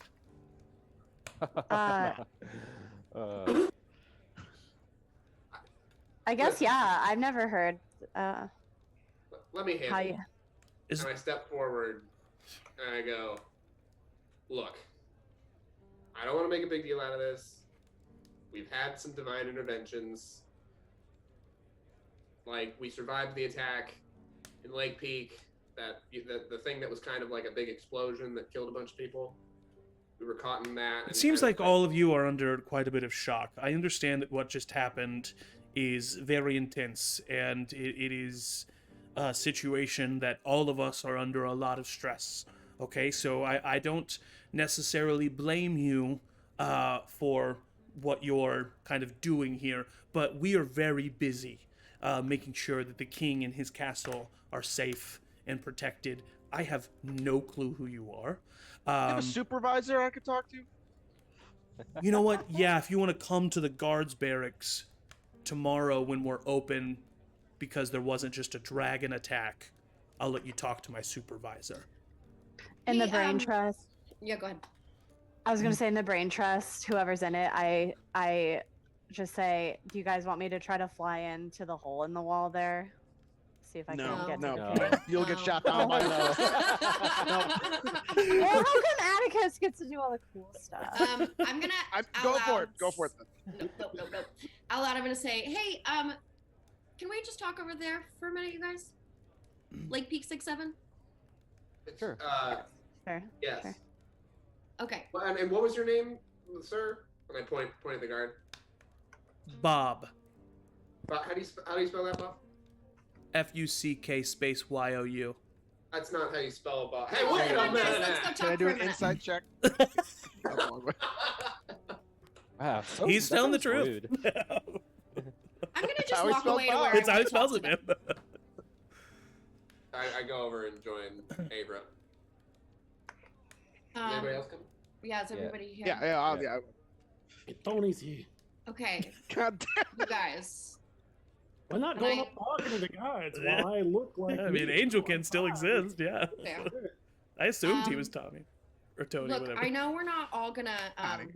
love this plan. I'm gonna look right at I Atticus. love it already. Right at Atticus. We need to efficiently figure out how we're gonna get to this dragon, and I don't know that we have time to jump through hoops. I think we should go to the Great Vanguards.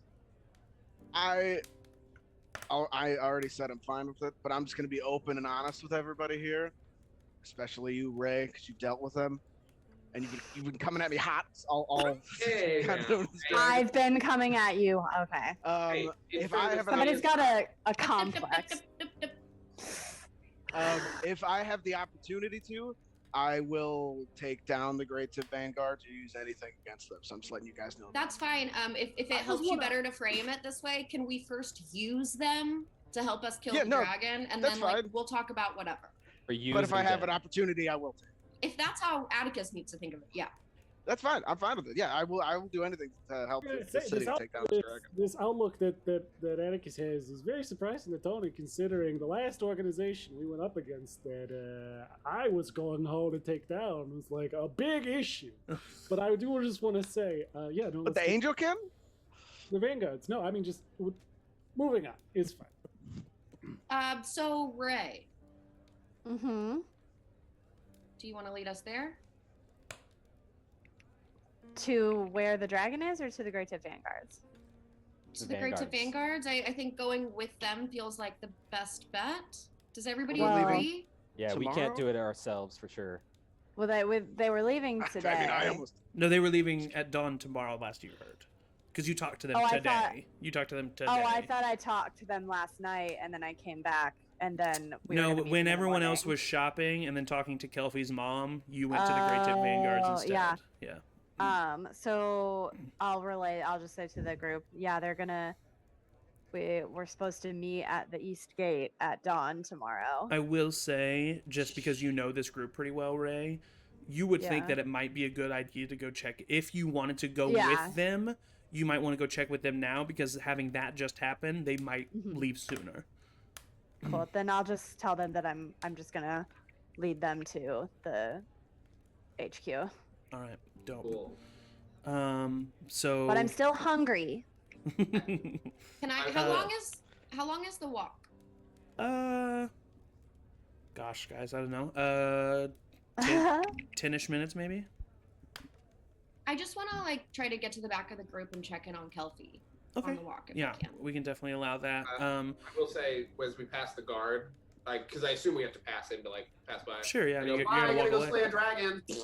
And then I keep going. I'm sure. I'll give him a double bird behind you. Atticus is your hype man.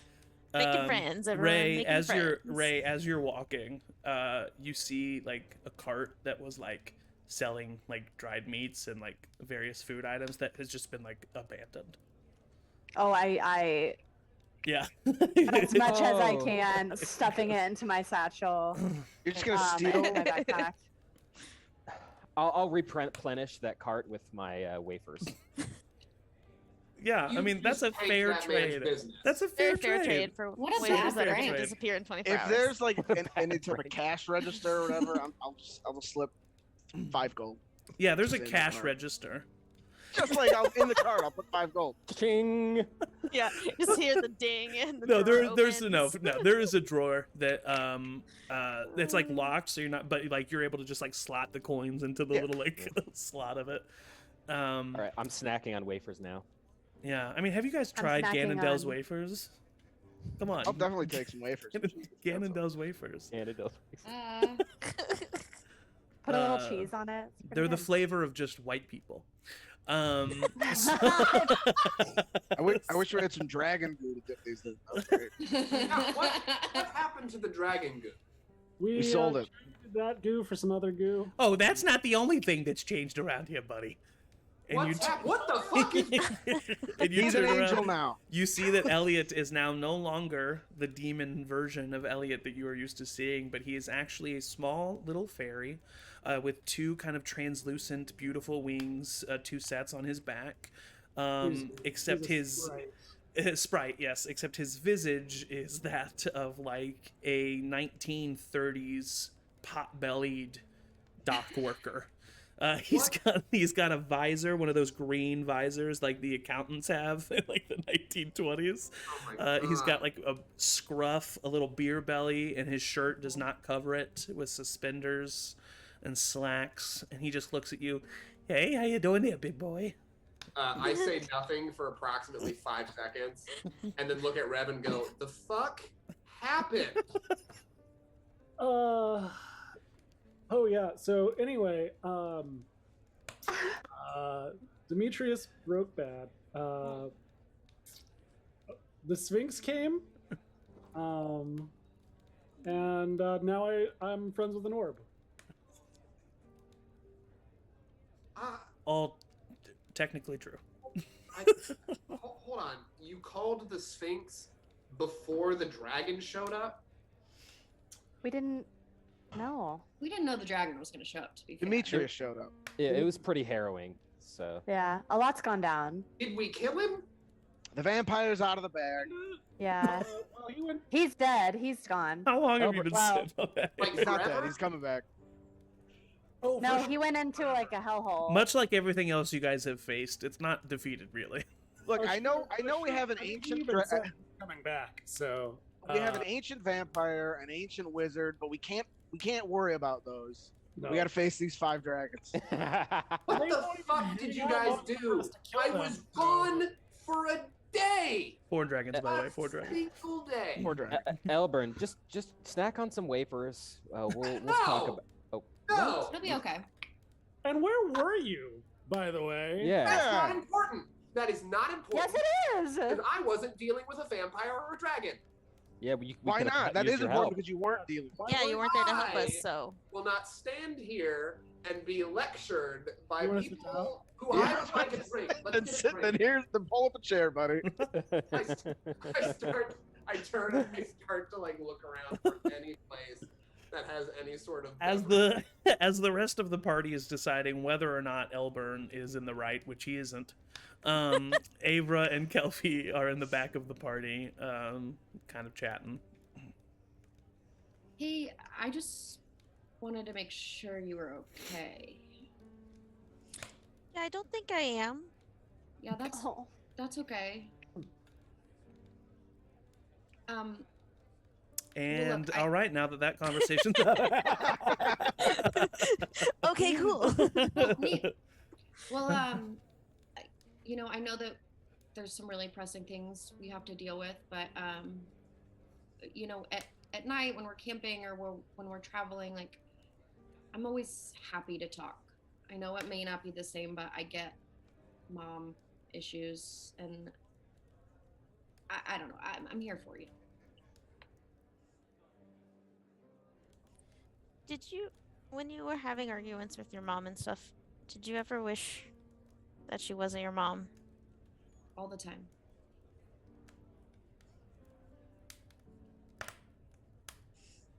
And I can tell you that I don't know if you feel this way. I don't know if this is what you're going for, but after I found out what happened to my mom, I do sometimes feel really guilty for those thoughts. and that's okay. But look, Kelfie, you're a kid, and when I had those thoughts, I was a kid, and honestly, when I had those thoughts, I was an adult sometimes, and you can't blame yourself, okay? Did you ever wish that your mom was dead? Yeah. Don't wish that, okay? Yeah. Okay. It's gonna be okay, though. Maybe. It will be. No, I'll just like put my arm around her on the lock, give her a little squeeze. Ah, there you are. Good to see you, Dusor. As you guys are approaching the house that the Great Tip Vanguards were known to be in, you see a carriage currently set outside, actually a couple, and Mutt coming out, a large Goliath man, coming out with a large crate of goods, completely covered in fur armor, as he puts it onto the crate and then looks over at you. Glad you came over. Was hoping you would. You know, as you can see, we've moved up our exit, considering recent events. That's what I was thinking. Glad to see you made it out alive. Not everyone here did. And I'll like turn back to the crew and be like, this is my new crew. And I'll like introduce everybody. Oh. This is Mutt. He's running the place. Yeah, nice to meet all of you. My name's Mutt. I run the chapter of the Great Tip Vanguards here. Might have heard of us. Pretty badass organization, slaying monsters, making gold. So you guys are friends of Dusor. You're friends of Mutt and the Great Tips. Nice to meet all of you. You guys gonna be traveling with us? Yeah. Yes. Yeah, if that's cool. Sure. Absolute pleasure to meet you, Mutt. just like staring at him, just not even doing anything, just like Yeah. standing there in the back. Okay, yeah. Very nice to meet you as well. You can get to know the rest of the gang on the trip. They're a bunch of bastards. You guys need any transportation? We do have some extra horses if you guys need them. No, I'm good. And I'll like. Oh, I know you're good. How is the little guy, by the way? And he comes down Oh! and like lands, and he's probably bigger at this point. Oh 'cause yeah.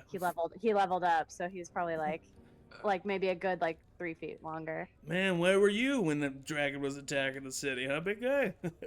I'm standing next to Atticus. He just is like. I'm standing next to Atticus and watching Mutt and Ray talk, and I just like lean over to Atticus and I go, "Yeah, I'm gonna kill him with you. Don't worry about it." Oh god! And then I like lean right back up and fold my arms like Atticus. Is this jealousy? Like the friendship being formed by toxic masculinity.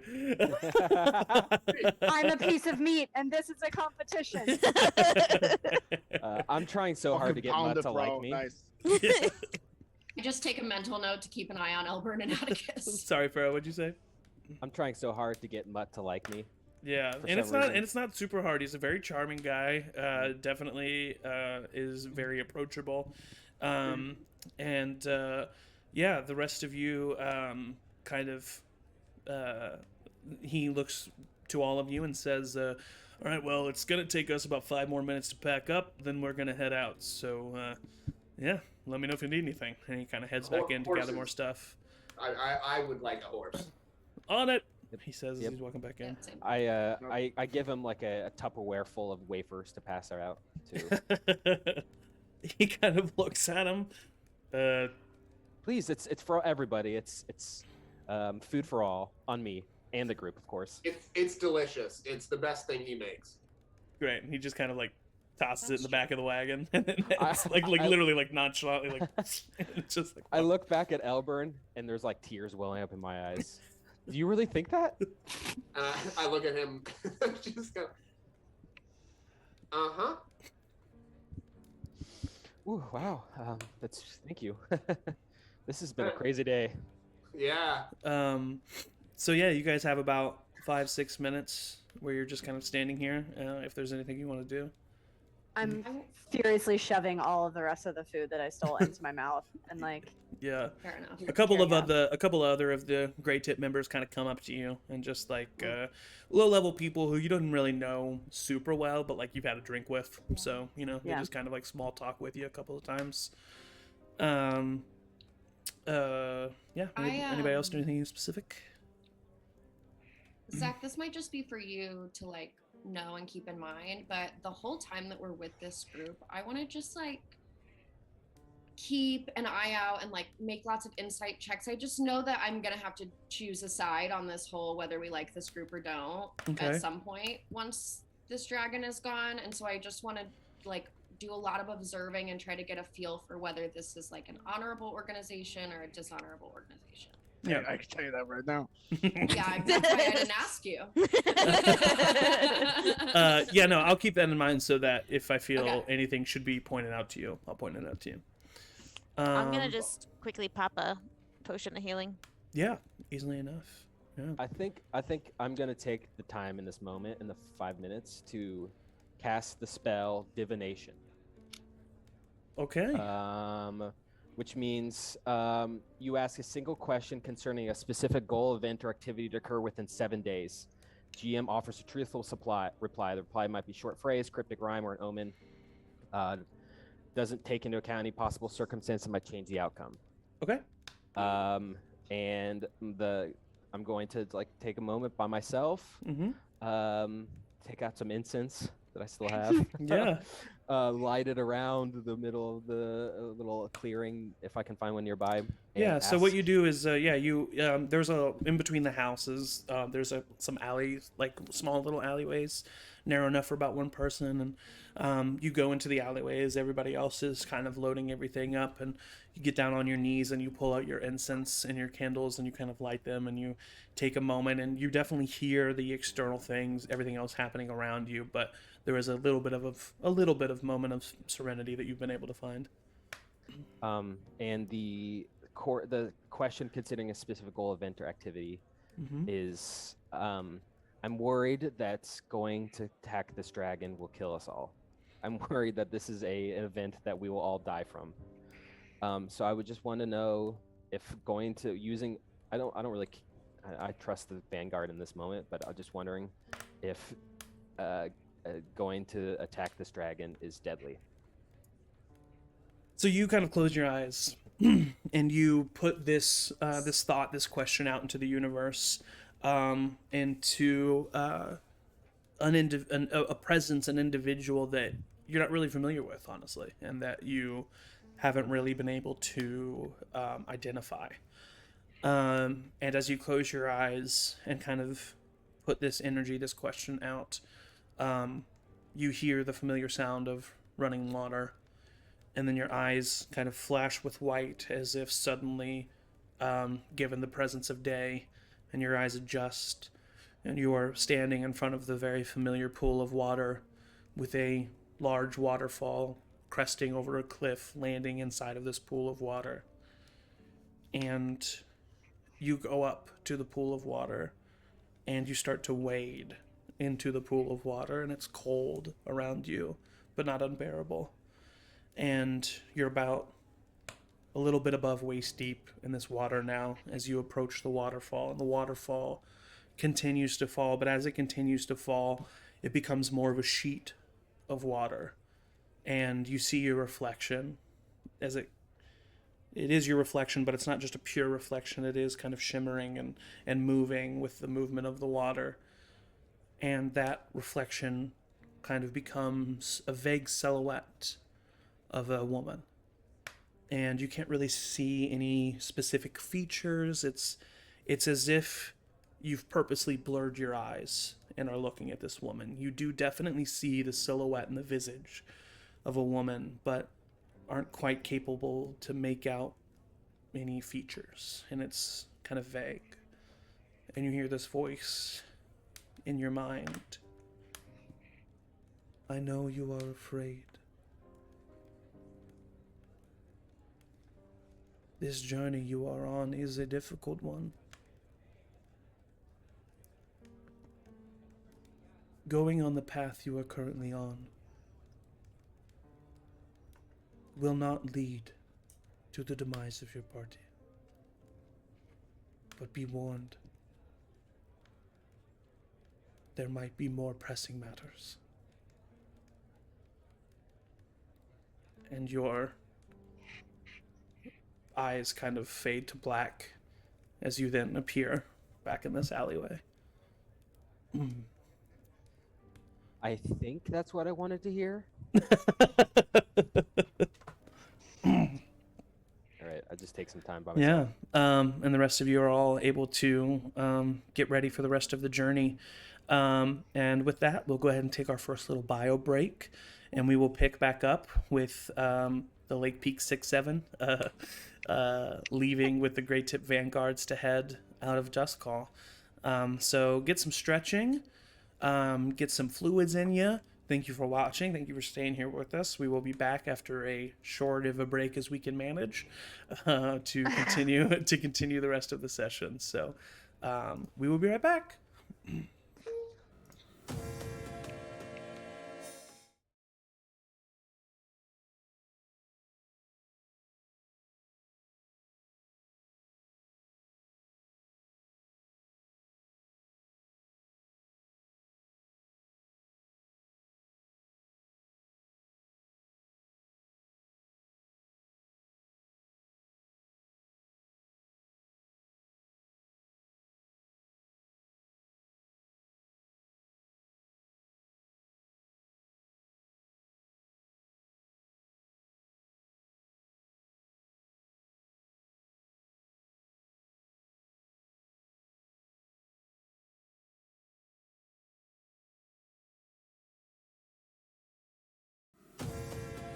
Hello, welcome back to Charmed Persons.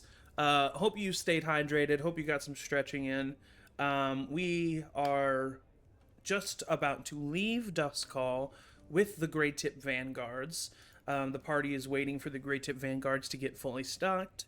Right before we left for intermission, Elburn was about to do something, so we're going to go ahead and start off with that. So, Elburn, everybody else is kind of getting prepared, waiting around. What do you do? I kind of like look to the group and just very quickly go, I got a piss. And then I go and find it. That's exactly what I want to do, by the way. Just pee.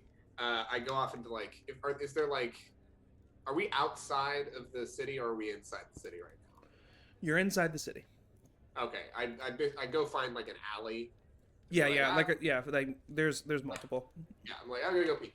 And when I'm there, I take my medallion of scrying. Okay. And I use it to. I think I can use it. If I can't, I have another option. But I'm gonna try and use it to find Xavier. Okay. So he will roll a wisdom saving throw.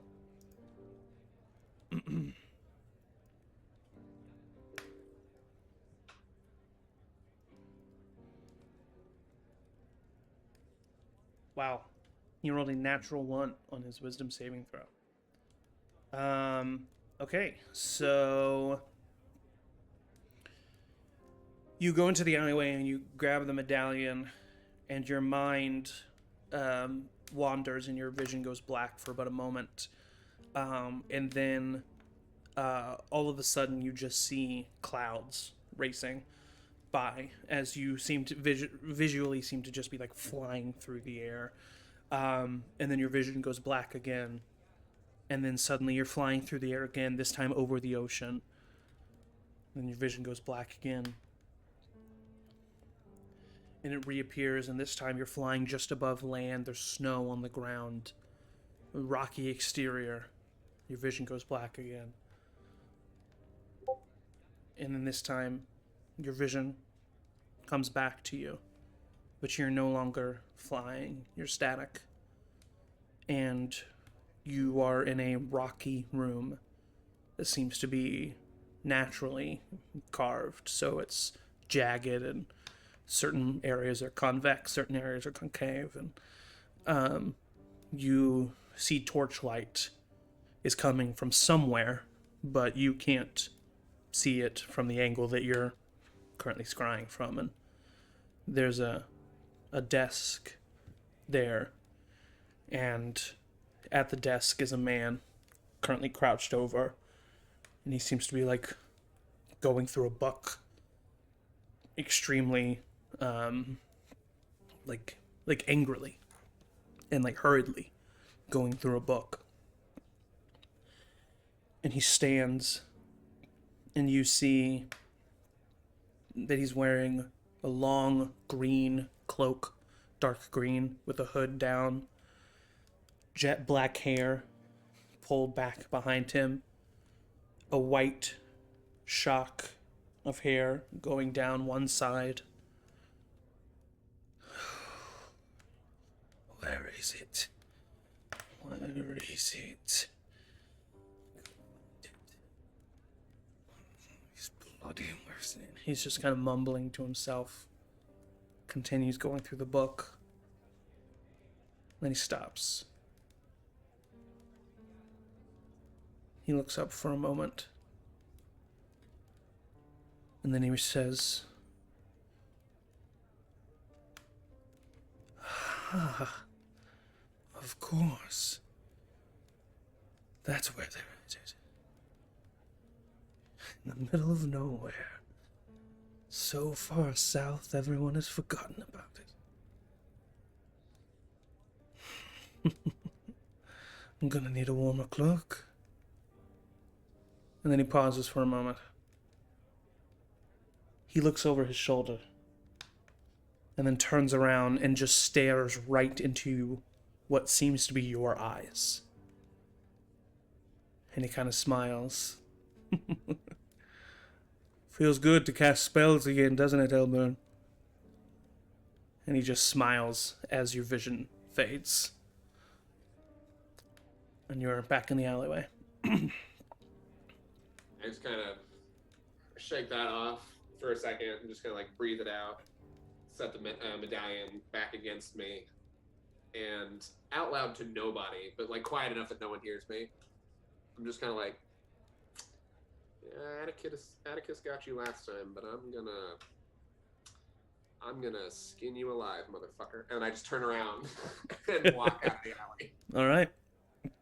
By this time, the Great Tip Vanguards have packed everything up. They've brought horses for those who need it, and you are all ready to leave the city of Duskcall. So Mutt kind of comes to you as a group, and he says, "All right, so not much left for the day, but we're going to travel as much as we can, maybe a couple hours into nighttime before we make camp. Should take us a few days to get to the HQ, and then you can talk with Redwald, and we can decide everything then. So, yeah, pretty much there's no rules or anything, just kind of keep up and, be, respectful. You respect us, we'll respect you, and yeah, thanks for joining us. If anyone wants to ride along on any of the carriages, you can. Feel free to. No worries. You don't have to ride on your own horse. Any questions? I'm gonna ride on my own horse. All right, yeah. Well, feel free. This is more of a suggestion, but I would have like a couple rules. Like don't kill anybody or whatever. Just no rules at all. Well, I find it kind of disrespectful to kill somebody, so that that falls under that rule, Hey, you and me both, man. I'll ride on the carriage with everybody. All right. You've killed people before. Oh, sorry. I'm sorry. Was that rude? Hey, so have I, but they deserved it. And he claps you on the back, and then he walks over and he gets on his horse. And oh, why you do that so hard? I'll also ride in one of the carriages. Okay, yeah. There's 3 carriages total. You all of you could fit in all of them if you wanted to. So there's plenty of room. They seem to just be carrying like some dried food and like preserved food items for the journey.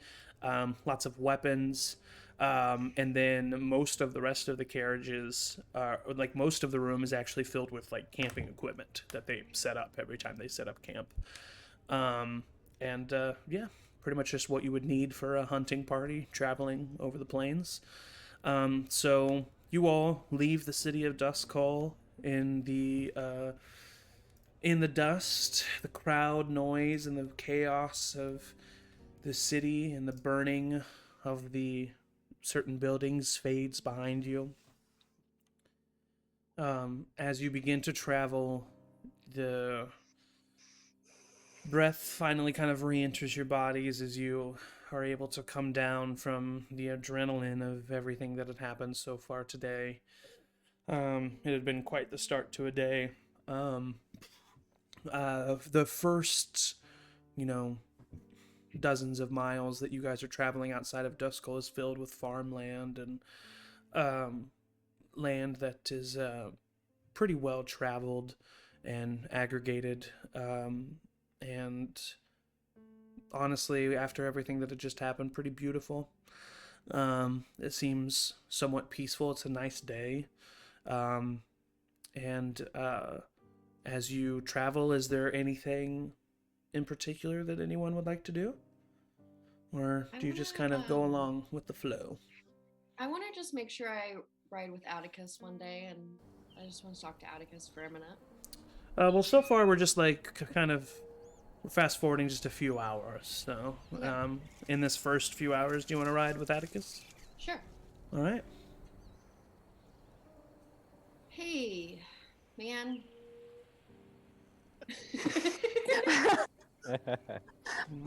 Hey. Look, don't get me wrong, okay? The thing you did on that dragon, very cool. I just want to start with that. Very cool. Okay. You don't have to sugarcoat something if you want to tell me something. No, tell I'm me. just okay. It's just you are an important member of this group, and I think you're an essential member of this group. And I think maybe there are ways to do things that don't put you in as much danger. I had ways. I could have jumped off the dragon. I was fine. I didn't feel like I was in like a lot Okay. of danger. Maybe that's just me. I don't know. I mean, okay. Sure. I'm just saying as a friend, just be careful. Okay, I appreciate it. Yeah, for sure. My main goal. I saw a dragon slip through our fingers. Mm-hmm. If I could have, I would have stayed on that dragon until it got back to its. I just didn't want to let that dragon out of my sight. Yeah, and I totally get that. I do totally get that. But you're just an important member of the group. We can't lose you. I appreciate it, and we can't lose you either. Well, thank you. That's all. Bye. Kelfie, as Avra is up talking with Atticus, you are approached by a small boy. He is wearing hide armor and fur, like hide armor with like fur-lined cuffs and sleeves and stuff, and looks pretty ratty. He has like short brown messy hair that definitely seems like it's been a hot second since it's been washed. He's barefoot. His pants and shirt are kind of like his sleeves don't go all the way to his elbows, and his pant legs don't go all the way to his ankles, kind of like he's outgrown these clothes. And he's definitely not, he's dressed like pretty, like just like a shirt, hide shirt, hide pants, a like rope that is tying the pants together, but not anything else. And you didn't even notice him sitting in the caravan across from you, but he's just kind of sitting across from you, and he looks at you. Hi. Hi, What's your name? I'm Kelfie. What's your name? Guess. Carl. You're funny. No, it's not Carl. She kind of smiles and I'm laughing. He's just kind of cute. Is it Kevin? No. Can you give me a hint? It starts with an S. Is it Steven? No. Is it Snurflerf?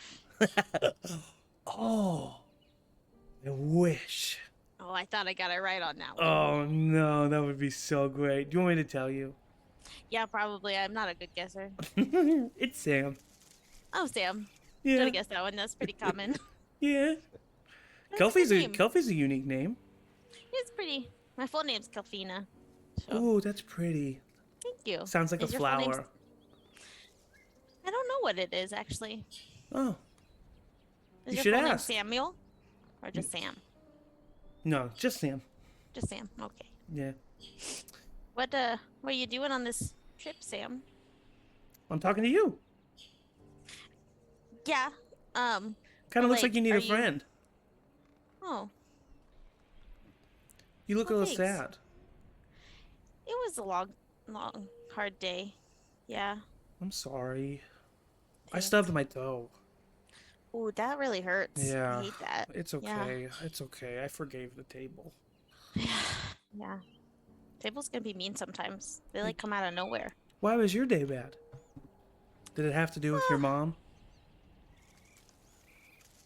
I would like to insight check him. Yeah, go ahead.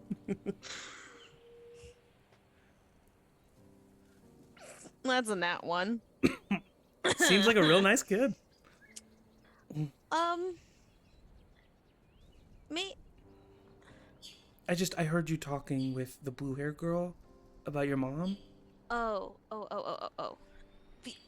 Yeah. Yeah, it's kind of complicated, Oh, but yeah. okay. Well, if you want, I could be your friend. Okay. Yeah. I'd like that. Okay. You want to see a cool trick? Sure. Is it like a magic trick? Do you know magic? I know magic. I think you're gonna like what I can do. Okay. And he stands up and he walks over to you and he jumps in the air, and as he jumps he turns into a little brown lab puppy that lands right in your lap. And I he looks hold him up. and he looks up at you. Isn't this so cool? Wait, you can still talk when you're a puppy? Yeah, to you I can. Why just to me? I can't talk when I turn into animals. Oh, well, I'm a little different than you. Oh. Well, that's pretty cool. Yeah, How'd you... This is really cool. thank you. Can you put me down? Oh, wait, sorry. Yeah. Thanks. And you put him down and he kind of backs up and he like hops off your lap but then turns back into a little boy as he does and lands on his feet. Pretty neat, huh? Yeah, how'd you learn that? Oh, it's just something I can do. Oh. It's kind of the same for me. Oh, cool. Yeah. Well, if you want, I can just, be your friend and I can make sure that, your bad days don't really happen that much. That'd be really nice, actually. That would be okay with you? Yeah. So I can be your friend? Yeah, I have a lot. I can always use more friends. Everyone can use more friends. Yeah. Great.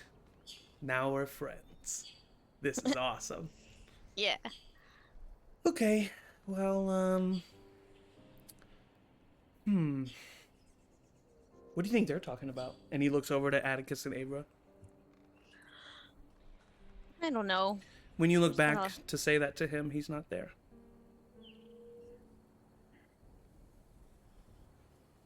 Perception check. I know probably won't see him, but I'm gonna see if he Yeah. jumped off the cart or is like somewhere amongst the group. Go ahead and roll a perception check. Ooh, I'm not rolling well at all. Elmer walks to the side. I hope nothing creepy's happening in there. Moves off back and forth. The 14. You do not see. You do not see him anywhere.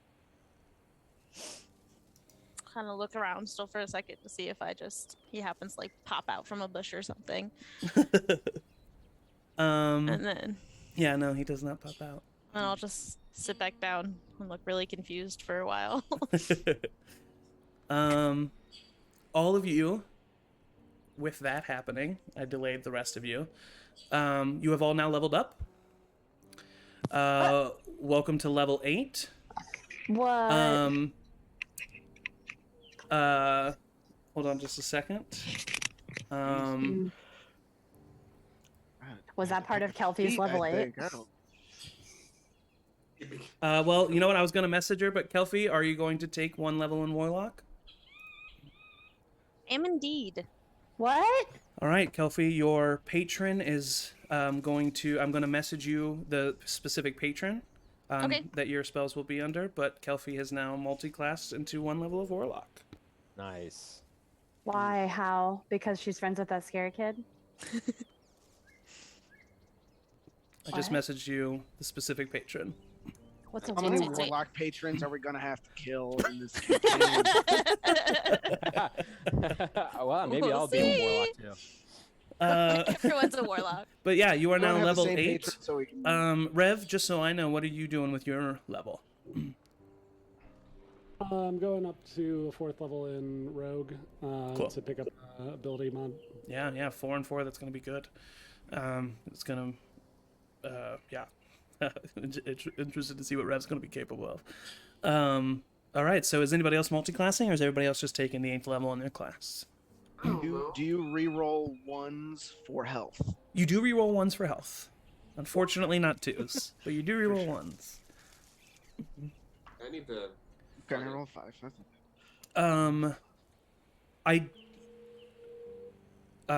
Yeah. So while the rest of you are, while you are all kind of leveling up and doing that, I'll continue you on your journey.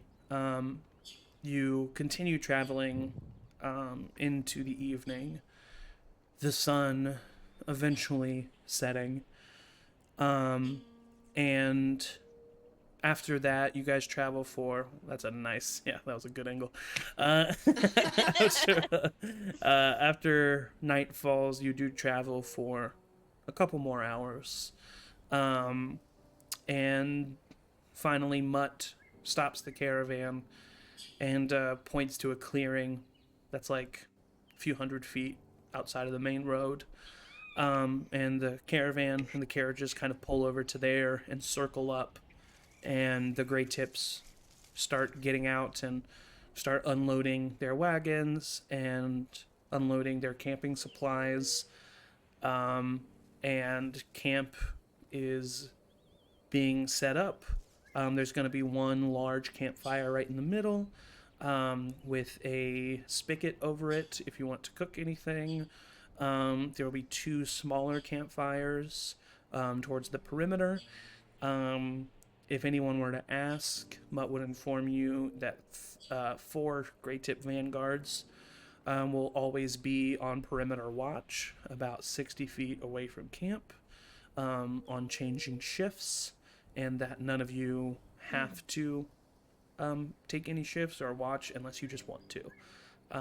He was just informing you that security is taken care of by the Grey Tips.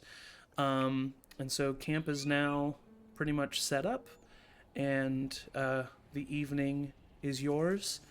If you guys need a few more minutes to level up, you can. But if anyone has anything that you want to do specifically, you can. You can get to know the Grey Tip members. There is Mutt. There are a few other people of note. There are a brother and sister duo that Ray you are aware of. They're pretty well known in the Grey Tips. Their names are Dekar and Deva Sunstride. They are 2 twin elves. One of them is like known for being sneaky and really good with a bow, and the other one is a gunslinger. And it's not often that you run into people who are outside of very high up authority guards people that have firearms because they're pretty rare in this world, but he does have them. Has 2 small handguns that are four chambered guns, and so those 2 are of note, along with Mutt himself, as I said. There are a few other people. So is there anything that you guys would like to do specifically as you are getting ready for camp? Pharaoh seems like he's got something on his mind. Mine's quick. I'm just gonna be looking for Sam basically the whole time. Okay, yeah, I'll keep that in mind. I would go up to Kelpie at some point and see if she wants to work on our reading lessons tonight. Okay, we'll get to you and Kelpie here in just a minute. Anything else?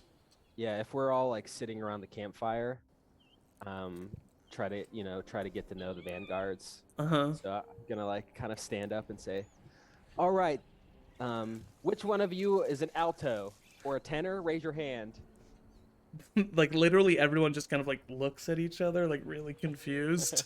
I point to Mutt and I go, "You're a bass, aren't you? Baritone, maybe? Let's get some singing going, everybody." Oh, singing. All right. I was a little confused there for a moment. Nah. You don't sing, Mutt? No, not me. I mean, everyone else can sing if they want to, but not me. I'm not a singer. Do you dance? What do you do for fun? I hunt things.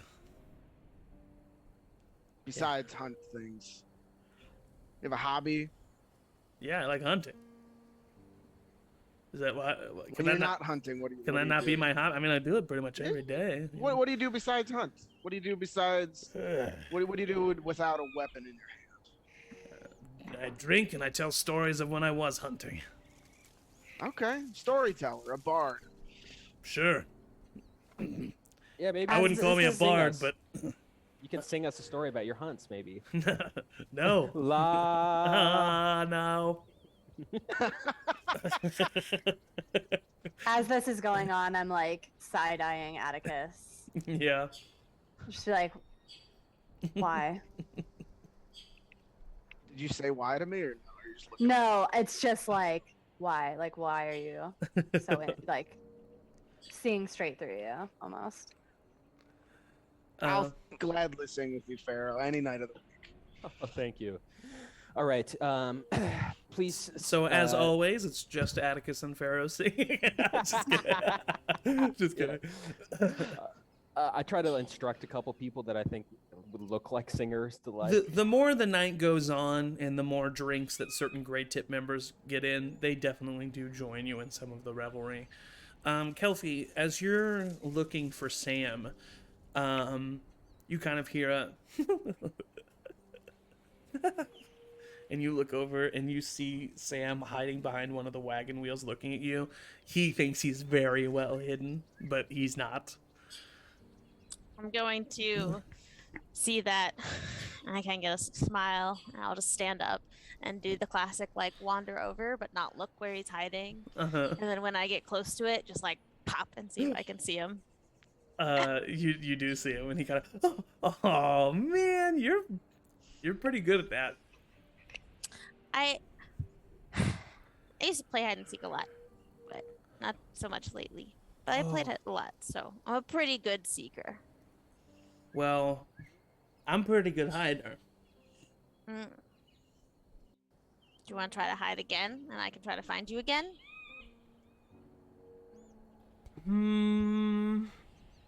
No. I'm kind of bored of that. That's fair. But if you want, I can maybe teach you a trick. Yeah, can you teach me how to talk when I'm an animal? No. Oh. Unfortunately, Okay. I can't treat you that. That's okay. Well, I still want to learn whatever trick that you have. Okay.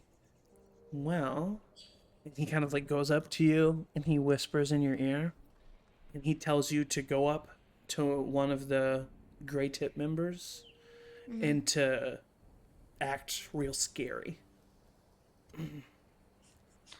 Okay, what'll happen when I do? He'll run away from you. He'll be scared of you. Oh, okay. He'll be funny. I'll kind of look around to see one of them that's like kind of on his own, Uh-huh. and I'll approach Yeah, no, him. easily enough you're able to find one.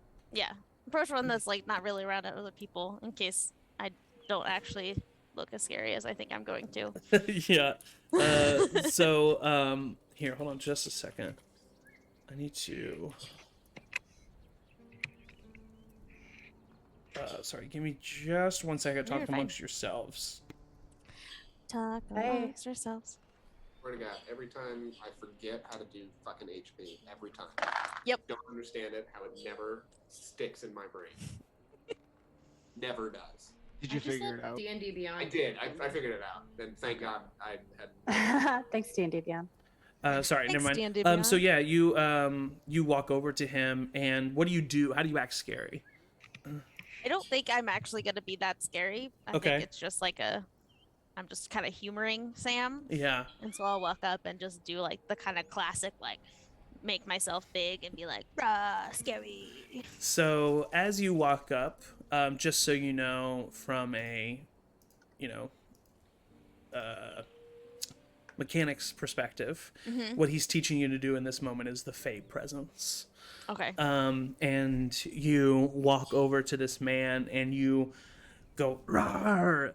And even though you can't physically see it yourself, you can kind of feel what happens, and the area around you gets dim and dark, as if the torchlight doesn't meet this area as much, and your jaw kind of extends farther than it's supposed to, and your teeth become fangs, and your eyes light up, and your hair kind of goes wild and out, and you scream, and your body even kind of elongates, and your fingers become claws, and it's very much as if like a kid made like a boogeyman spooky creature, if that makes sense. Like that's what the visage of you is. And the man turns and looks at you and screams at the top of his lungs and just starts sprinting away. I'm And assuming that draws attention. that does draw attention, and Avra, that is when you have found Kelpie. What? What? I don't know. What did you do? I don't. I don't know how I just did that. Why were you trying to scare him? Why did you even? I thought it would just be a funny little prank.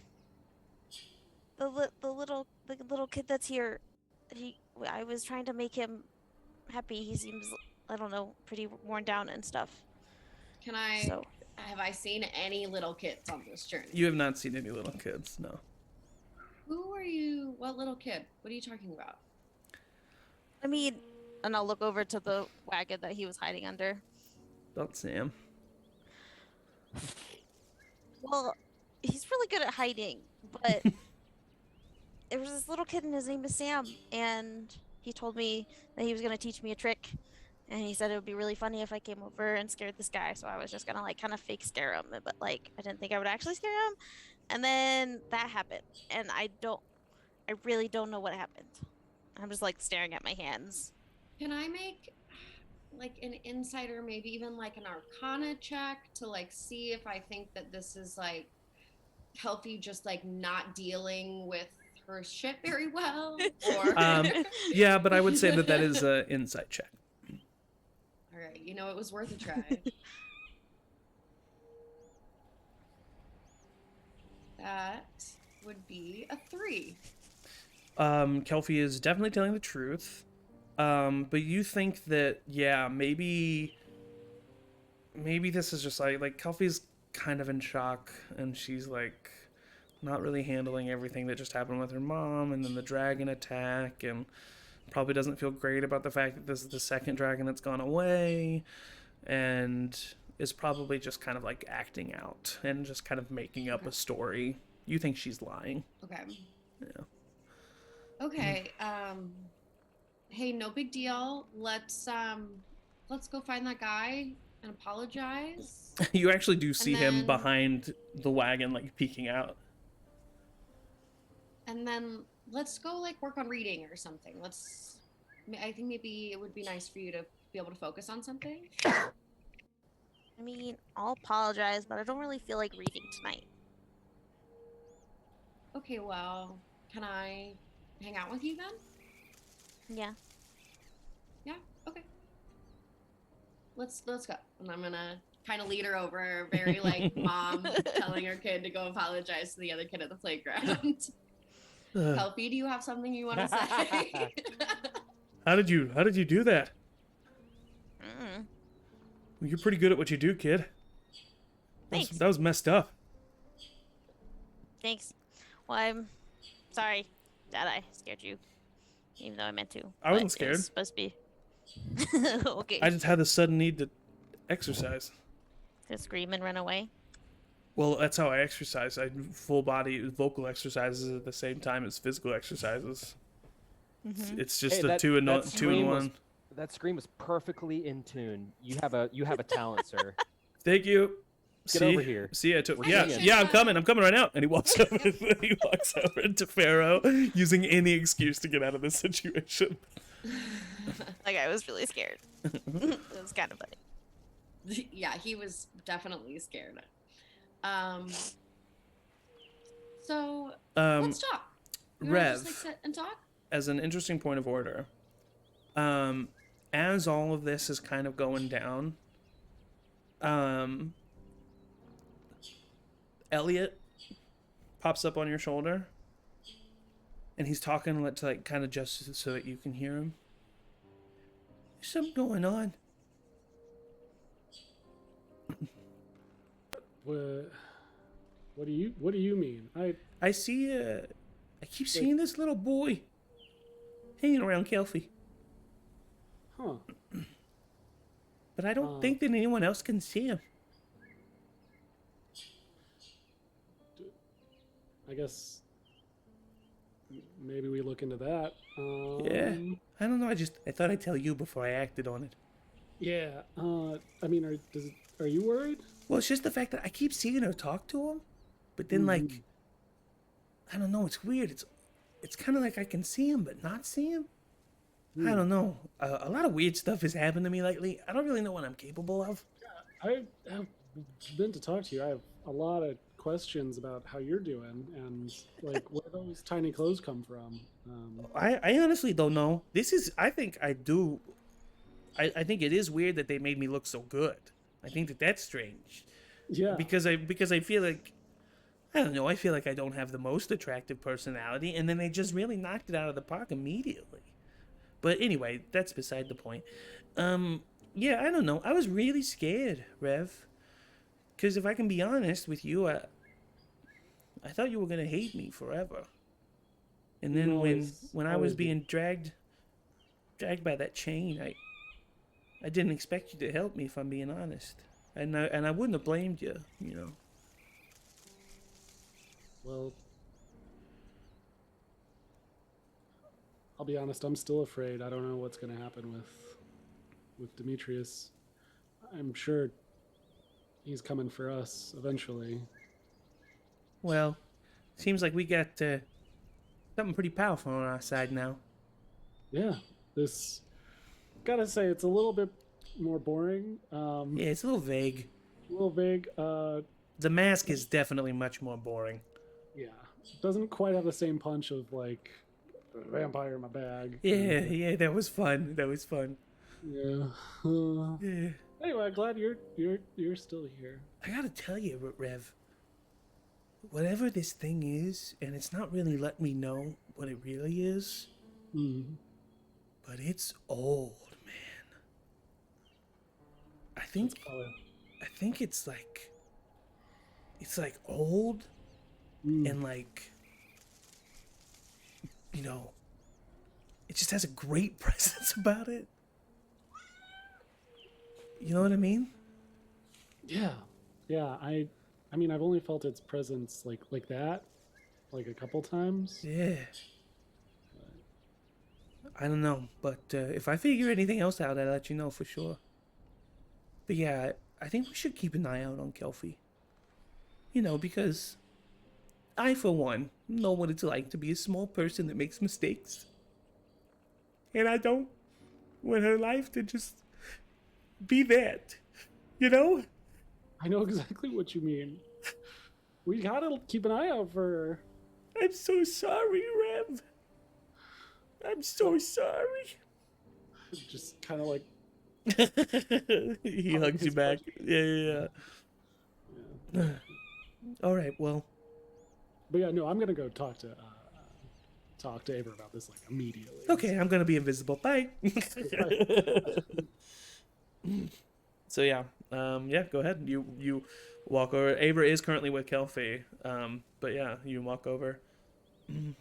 I say hi to both of them, but in my head, mentally, I'm like, oh yeah, hey, Kelpie is not a part of the brain trust right now. Well, I also have the 30 feet directly to like. Oh yes, the new one. Yeah. Mm-hmm.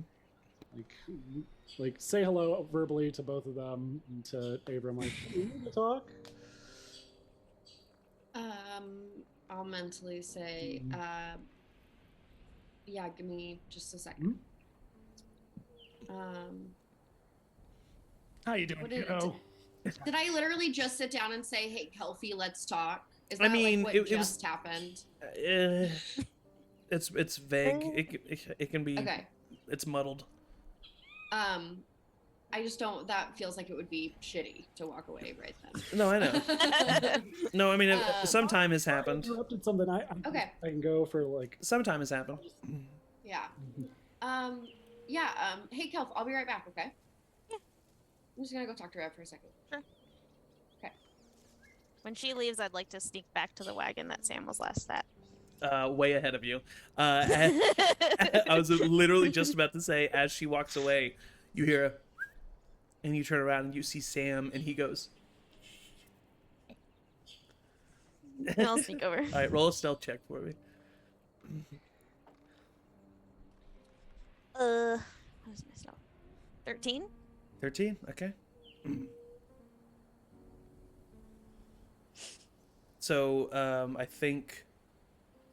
don't think Ava notices that you've gone away, but Rev would notice you walk away. Or sneak away, I suppose. Because Rev's passive insight is a 14? Yeah. Yep.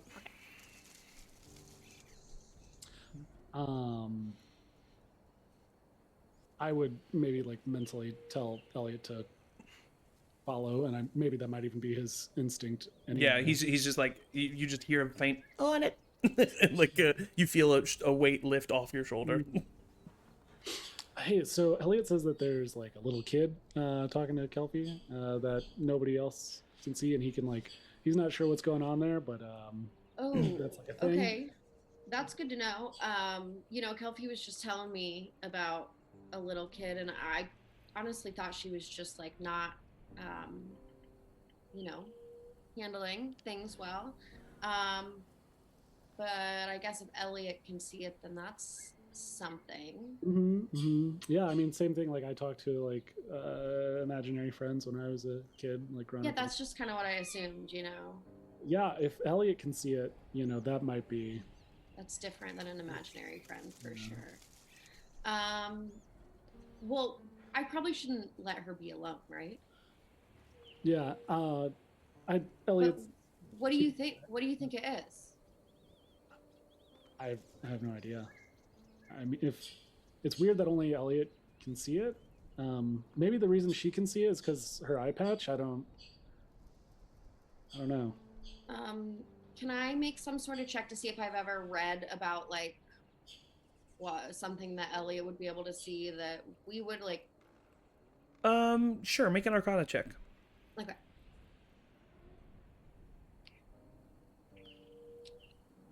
Like I know we've met like were creatures and vampires, but like I'm like 1,000% sure ghosts don't exist. So yeah, I kind of think so. I got a 21. You saw them when we were in Debus. I just You know that Atticus told you that um Elliot was he got celestial vibes from him now. Okay. And there's nothing that comes to your mind warlock wise or celestial wise as to why he'd be able to see something. However, with a 21, you do notice that Elliot's new visage is quite Fey-like. And Okay. you wonder if maybe there's any connection there, just because you do know that Fey Wild is a very tricky, it's a very tricky place and very illusionary focused. Okay. So there could be something there, maybe. I don't know. You're not very well versed, so it's like just kind of a wild thought that you're having. Maybe it's cemented, maybe it's not. So, Rev, what's Elliot's deal now? Yeah. I mean, so you met the orb, back at the bomb, going off. Back at the bomb. I had a dream. I had a dream about the orb the other day too. Last night. I should tell you about that dream sometime, but one thing at a time. Last night. So he's kind of taken over like the spot that Demetrius had at, but I know that this thing's like good. I know it is a good force, and I know that it's helped us and protected us, and I know that it's old, but I don't know much more about this. So specifically with Elliot, I don't there's still a lot of questions there. Well, I just, I don't know how accurate this is. You should talk to Elliot about this. Maybe say this stuff and see if he reacts. But I don't know. I think I remember reading that just I don't know. Elliot seems a little Fey to me, and I know the Fey Wilds can be a little like tricky. I don't really totally remember, but I don't know. I think you're right that we should keep an eye out on Kelpie. Well, and two, I know that Kelpie being with the druids, that they kind of tap into that kind of magic. I don't know if she picked something up from that or. Oh, she also just scared the shit out of this guy over there. And she said that the little boy told her to do it? That sounds pretty tricky to me. Specifically tricky. We should maybe go talk to her, maybe get... Yeah, let's go. Yeah. In that amount of And time... I'll turn around and be surprised that she's not still there because I didn't know. In that amount of time, you have walked over to Sam. Mm-hmm. And he's sitting there laughing. Man, adults are kind of scary sometimes. Yeah, they're really serious and They're they argue so all the time. serious, and they're all trying to be better than one another, and they all think that their way's the right way, and they're always focused on gold or power or love. I'm just ugh, And they lie all the time. Oh my gosh, too. all they do is lie. You know what? You just get me. You get me, Kelpie. You just do. Yeah. Where were you this whole journey? I feel like it would have been really nice to have another kid to talk to. I'm so sorry I wasn't there. But I'm here now. Okay. I only just met you here. I figured that you live here. But... Well, but I'm... Oh, I don't. You don't live in Duskcall? No, of course not. No, I'm here for you, Kelpie. Where do you live then? I'm from a place called the Feywild. That sounds like a cool place. It's amazing. I know that you like nature, but the nature in the Feywild is something that is so magical you can't even understand it. There are colors there that you've never seen. Really? Yeah. I've seen a lot of colors. Oh, I know. There are animals there that you could turn into that are so much cooler than the animals here in Kelpie. Oh my gosh. Really? Oh, Oh, yeah. that'd be really cool. And everyone lives such a long time, and they live amongst the animals. And the animals, I mean, they're held in higher regard than the people that are there. Wow. Would you maybe want to come with me there? I mean, that sounds pretty great. I think that would be awesome. I I mean, mean, when would we? Are you talking about like right now? Because we're kind of like about to go fight a dragon, and I feel like well, maybe not right now, but no, we don't have to go right now if you don't want to, but I do kind of have the ability of taking us there whenever you want. could be like a quick trip. It could be a Like pretty just like quick. a pop and like see it, and then like come back and still be able to like help them with the dragon. Yeah, we could. You know what? This in the Feywild, time kind of works differently. So we could go there and spend a whole day in the forest, and only be gone for like an hour or something here. Oh, well, that'd be pretty cool. Yeah, I mean that sounds great. I'd love to see some new animals and talk to them and see what this Feywild place is. Would we have to walk there? Is it like or how? Yeah, we have to walk, but we don't have to walk very far Oh, okay. because, well, you'll see. But, Kelfie, I'm a little scared. Why? You see, well, adults don't really like me, Kelfie. Why don't they like you? Because I like to have fun. I like to have fun, and I like to, treat animals nicely, and I like to tell the truth, and I like to not be mean to other people. So adults don't like me because I don't like the stuff that they like. So, I mean that makes sense. so I'm scared because you kind of travel with a lot of adults, and I'm worried that they'll make you not like me. Because they're gonna Oh. try to. Because hasn't there ever been something that, like, you liked, or that, like, you thought was good, and you felt it in the bottom of your heart, but then all the adults made you feel bad about it? I mean, yeah. That's what they do, Kelfie.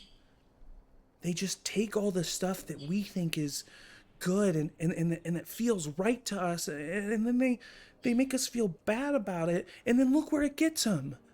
Their skies are starting to become filled with clouds, and they're dark clouds, and they're not clouds of water like they usually are. They're clouds of dirt and oil, and they always fight one another, and even if they don't, they're lying, and it's just like, what kind of a life is that, Like, what kind of a life is a mother who just leaves her child in the woods?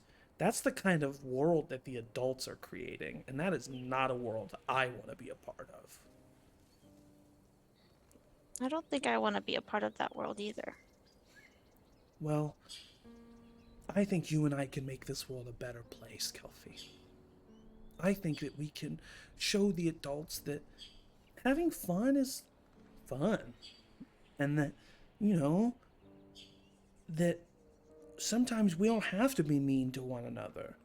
And sometimes, we can do the stuff that feels good in our hearts. And maybe, just maybe, if we do the stuff that feels good in our hearts, maybe good stuff will happen. Has anyone ever thought of that? It makes sense to me, logically. Oh my gosh, that's all I am, is logically. That's it. I ooze logically, and I'm so You've glad made that sense so far. you see it. Ugh, you just get me, Kelfie. Okay. Well, while they're distracted, do you want to go to the Feywild now? Right now, Right now. I'll look and I'll see them still talking. Be like, okay, yeah, if we're quick about it and like only like a couple minutes. Okay, just a couple minutes. Yeah, yeah. All right. Grab my hand. And he walks out from under the wagon, and the two of you start sprinting away from the camp. and you start running and running, and the faster and faster you go, you kind of feel as if your feet are almost coming off the ground, and the world around you, the wind starts to blow and the grass around you starts to move in like a spiral motion, and the wind almost becomes a visible object as if it was animated, and it just spirals around your vision, completely clouding your vision for a moment until the spiraling slows down and you start to hear distant birds chirping, and light is all around you, even though it was darkness mere moments ago. And you look around and you see that the grass around you is iridescent in color. When it moves with the wind, it changes all different shades of color on the spectrum. And Sam was right. There are colors that you see on leaves of trees near you, and blades of grass that you've never seen before, that are hard for you to comprehend, that would be incredibly difficult for you to explain, because nothing you've ever seen could compare to what they are. And as you're walking, you see this beautiful horse just kneeling down and eating some of the grass next to you. And it lifts its head up and looks over, and you see that it is not a horse, but a unicorn with a large white horn sticking out of its fully covered in white fur body. And the unicorn kind of bows to you for a moment and then gallops away, leaving a trail of almost ethereal dust in its wake. And a bird with red feathers flies above you and kind of circles around. And as you look closer, you realize that trailing behind the feathers and the tail feathers of this bird are licks of flame, as the bird appears to be on fire as it flies throughout the sky. And you look down at Sam, and Sam is still a little boy, but he looks a little bit different. He's slightly taller and still has the same tunic that he was wearing, but it's not fur covered. It's kind of made out of grass and leaves. And on his head are two large curling horns. And from the waist down, he has two fur-covered legs and two little sharp hooves with a little puffy tail in the back. And he looks at you and he says, "Isn't it beautiful?" This is amazing. And you kind of look like Frank.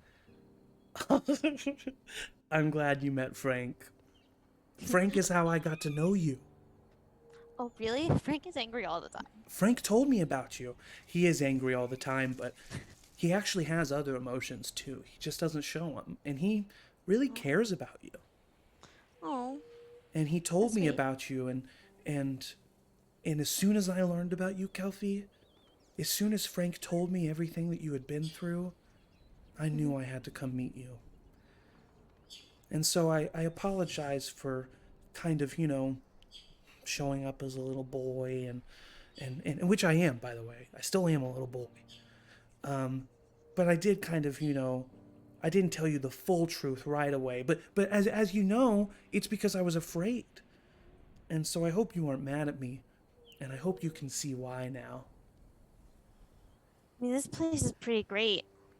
And, I mean, when I summon Frank, people look at him a little weird because he looks like he does. Yeah. So that's why I didn't want to draw any attention, but I just knew that what you needed was a friend, someone who believed in you. Not someone who was trying to change the way you are, but someone who embraced the way that you are. Because you're perfect, Kelfie. And you're capable of so much, and you're definitely the most powerful. And they don't even know that. You really think so? Oh, yeah. And Avery can do some pretty cool stuff. I've she seen can her do a lot some with magic. amazing. Oh, yeah, she's so good. But you're even more powerful than her. And with my help, I think I can help you see it. That's wow, more powerful than Avery. That's wow. It's pretty cool, right? It's pretty cool. Yeah. I mean, this place is pretty cool. This has been a crazy day. I Wow. know. You want to go ride a unicorn? Yes, I want to ride a unicorn. And the two of you, gosh. the two of you run off, and we cut back to Rev and Avra. Avra, you see a missing Kelfie. Rev, you do know that she went to under the wagon, so you know where she's at. So you start to head over in that direction. And then Elliot just appears right in front of you, floating right above you. Appears to everyone, so Avra, you see him as well. She's gone. What do you mean she's gone? He took her somewhere. I don't know where.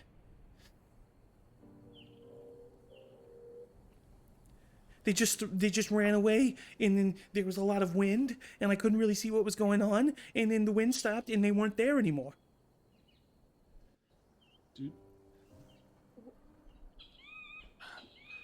We need to try and send her a message, make sure she's okay.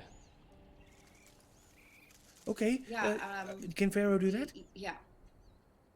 Yeah, let's go find Pharaoh. Open the eyes of my heart, Lord. Hey, guys. Kelfie's gone. Gone, like ran off? Gone? Yeah, like we don't really know what happened, but we think she's maybe in trouble. Can you try to get a hold of her? Yes. I will cast the spell sending to Kelfie. You cast the spell, and the spell fails. Do I know why it fails? Unless I'm incorrect, sending cannot go to different planes of existence, right? It can? You can send the message across any distance and even to other planes of existence. My bad. But if the target is on a different plane than you, there's a 5% chance that the message doesn't arrive. Okay, so roll a d20 and see if you roll a natural one. Okay. 7. Okay, cool. So, my apologies. You can send her a message. Healthy, it's Pharaoh. Just wanted to check in on you. Hope everything's going well. By the way, you can respond to this. Yeah. Yeah. It's not yeah. By the way, you can respond to this. Yeah. So, Kelfie, you hear that. Oh. And then, as soon as you hear it, Sam looks at you. Oh, was that Pharaoh? Oh. I don't know if I can talk to you, but not talk to Pharaoh. No, it's okay. You can talk to me because I'm in your mind. So, that's strange. Do you think he's gonna be mad at us if we tell him the truth? I don't know. Well, it's up to you. If you think that they won't be mad at us, you can tell them the truth. Or you can just tell them that we went off to play for a bit. It's up to you. But I just know how adults can be. Yeah. But I trust you. Okay. Hi, Pharaoh. Hi, It's Pharaoh. Kelfie. Hi, Pharaoh. It's Kelfie. It's Kelfie. I went to play with my new friend in a really cool place. I'm fine. This place is great. What are you doing? All right, I say to Rev and Abra, everything's fine. She went to go play with her friend in a cool place. What friend? What? Yeah, think about what you just said, Kurt. Oh my! Wait! What friend did you have? Guys, what are we yelling about? Kelfie's gone. What do you mean gone? I don't. That's all I know. Ask her. Can you ask her when she's going to be back, and that maybe just tell her we really need her to come back. How many later. 5th level spell slots do you have, Farah? It's sending as a 3rd level, but this Oh, is it's my 3rd last level. one. How many do you have? I have 1 left. Okay. All right. I did waste 1 casting create food and water, which in retrospect was a bad idea. Did you waste it really? I mean, it's Well, I just didn't know if you useful. remembered. I just didn't know if you remembered the first sending that you did. Yep. At the session. Okay, cool. All right. Yeah, I'll send it. Oh wait. You can't send this last one. Oh, no. There's a sending that you probably do forget, and it's the one at the very end of last session when Elburn came up on you guys and he said, "Why didn't you let me know?" Oh, no. And you turned your back to Elburn and cast sending to try to make up did for the do fact that. that you didn't do it earlier. I did do that. Yeah. So can you do that? Whoops. I should have been more clear on my first message. Is she not just in the woods? Like, should we just go into the woods to find her? She's gone. Yeah. Okay, Elliot was following. She's not in the her. woods.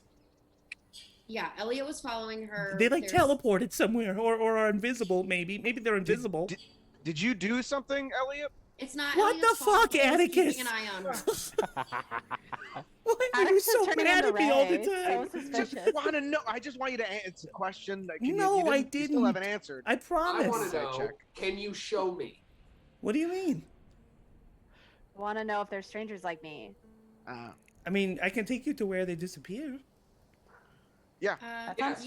Yeah, do that. Yeah. Okay, sure. so he takes you guys to about 15, 20 feet outside of camp, and there's a taller part of the grass, and it does seem to be like heavily windswept in one spot, and then past it seems to not be disturbed at all. So now we've got a kidnapped Kelpie. From what? From who? Is it one of? And I lean forward and I'm like, is it one of these motherfuckers? No, it was a boy that no one else could see. I I'll do think that divine she- sense and kind of walk around, see if I get anything. It's within 60 feet. and then I say, It's yeah. It would have to be, but it's like the person, right? It's not like a. Yeah. It's not like it has to be a creature, not like a presence, right? Presence. Yeah, you know, like where they are, if they're not behind total cover. Hmm. Yeah. Because I'm just interested. Like, this is kind of a rule thing. I'm just wondering if like you can get the fact that there was like. It says until the next turn, you know the location of any celestial fiend or undead within 60 feet of you that's not behind total cover. Yeah, that sounds like it's really specifically creatures. Yeah, I don't think you notice anything. Brass is a creature. However, this is what I'll say. Can you make a you're a paladin, so a charisma, basically a charisma saving throw, just because that's what you're proficient in, right? Yeah. It's not an actual saving throw. It's a charisma check plus your proficiency bonus. Is That's what a I'm natural looking for. one. Okay, never mind. Yeah. So yeah, you don't sense anything. I look to the group and I say, okay, we're gonna get into this like right after this. Does this have to do with like Xavier or something? But like I've seen a vision of him. Again, we'll get to this in a second. I've seen a vision When? of him. He said he was looking for something. He like saw my face. It was very distressing. When did this happen? Before we left. Again, we will Today? get into that. Yes, today. He's As far as I'm concerned at this point, everything could be about Xavier. So maybe what happened? Tell us now. he was looking for something. He was in a cold, rocky place. He was looking in a book. He was very distressed. He didn't know, and then he figured out something. He was going south, and then he saw me. He like saw that I was looking at him, and then How were you looking at him? I have an ability now that Magic. that I can use Magic. once a day is what it feels You can like. say it. Elburn, it's magic. It's an You can say ability. It's an ability. A magical ability, yeah, What I don't want to get into the specifics right now. for It's sure. magic, though. But magic I for don't. sure, I, though. she's been kidnapped. We don't need this judgment coming from anybody else in this moment. But like, do you think that he did it? Yes. I Okay. mean, Why? We may as why well Kelpie? assume that. Why Kelpie though? She seemed like she was in a good place. She seemed like she was having fun wherever He she was. captured her once. Target. Have you ever tried to kidnap somebody? You don't do it to somebody who's like ready for it. Have you ever tried to kidnap someone? No, but I've been alive Insight check. for a great time.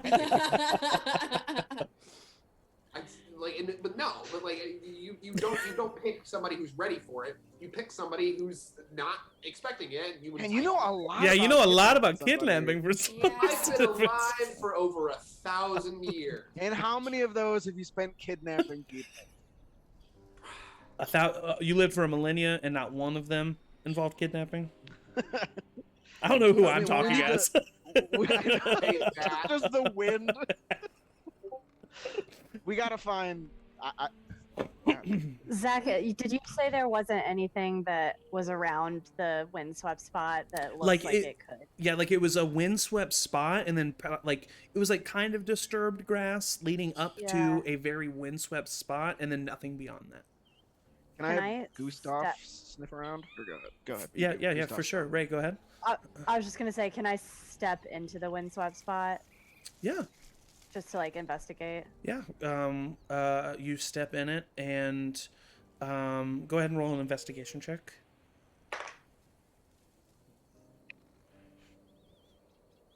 Sorry, I was.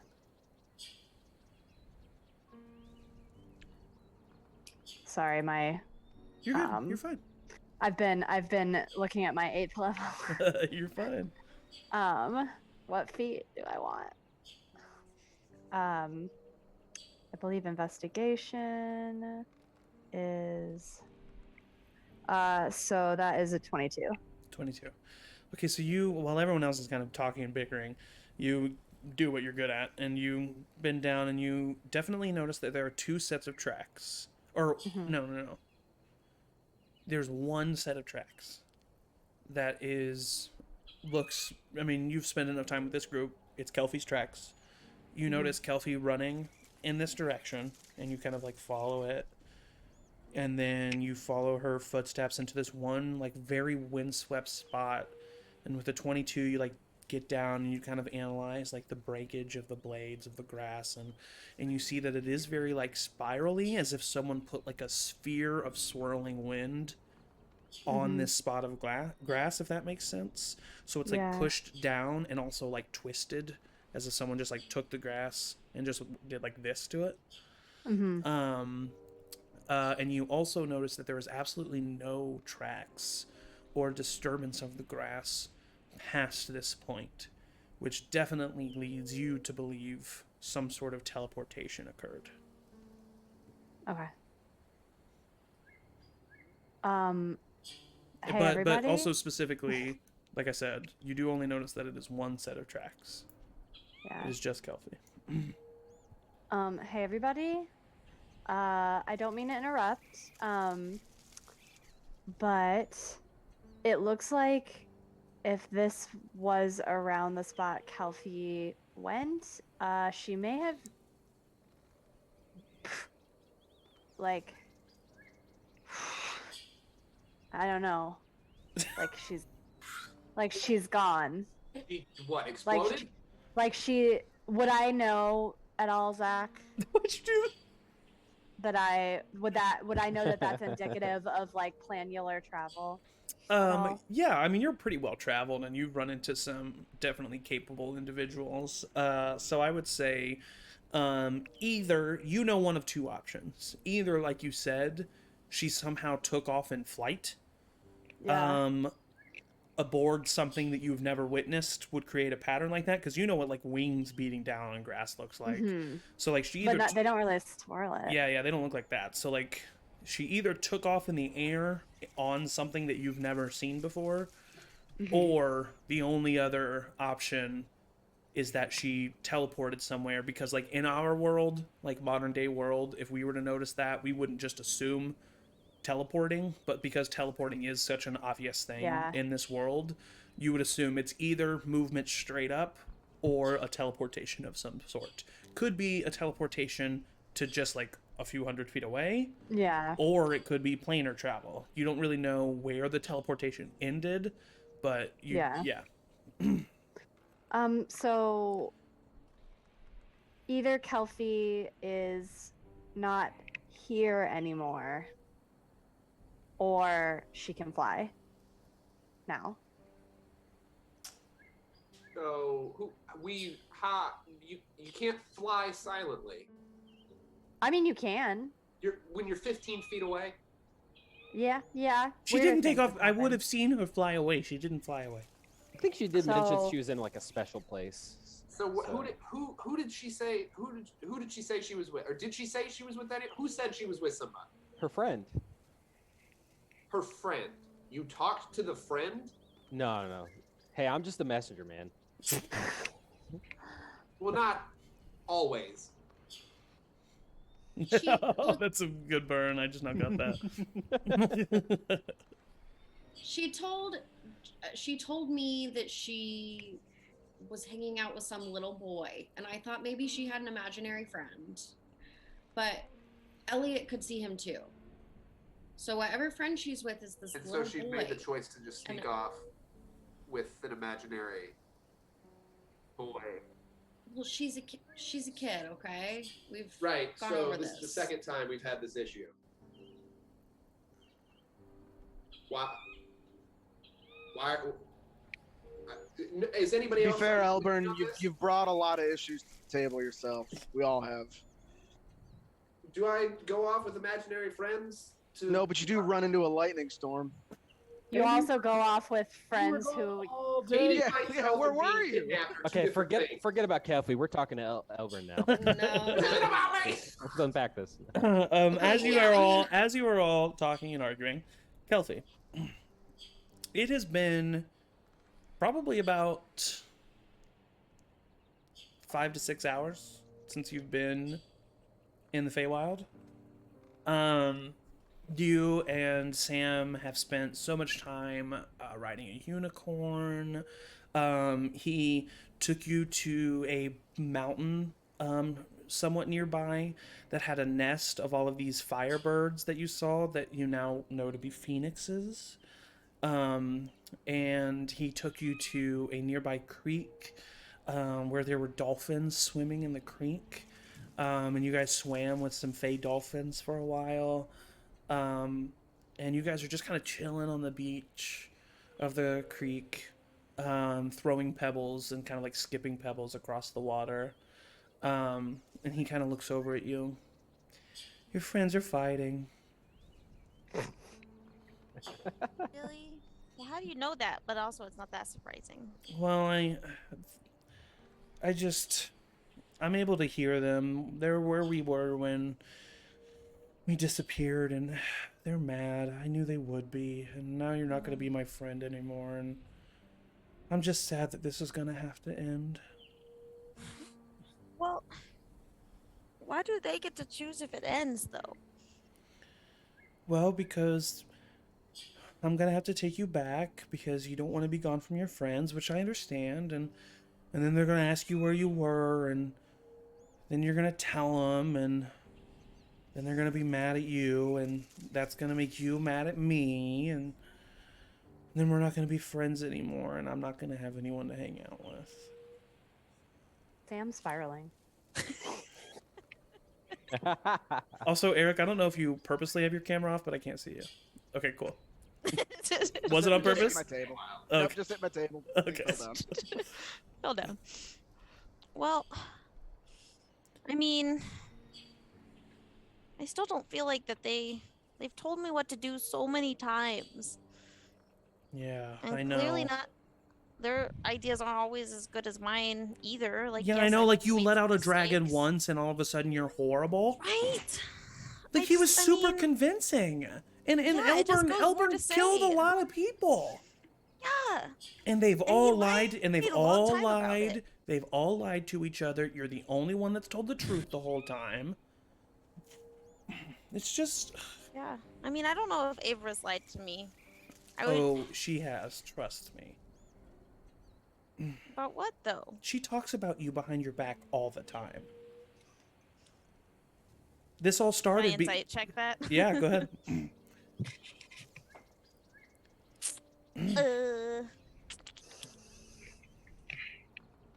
Dirty 20. Dirty 20. He seems to be completely telling the truth.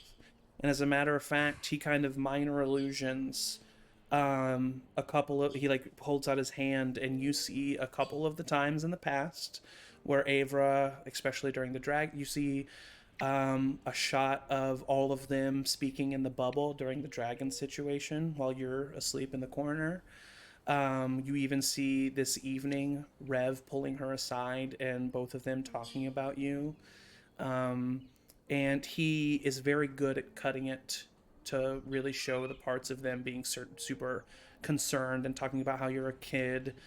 And then he goes, and then this is what they're talking about now. And then even though you don't see them, all of a sudden you hear the voices of your friends in the conversation live as it was happening, with Elburn saying, so this is the second time that we've had to worry about this now. And Avra saying, well, she's just a kid. And, you know, them all arguing yet again about you and about what you're supposed to do.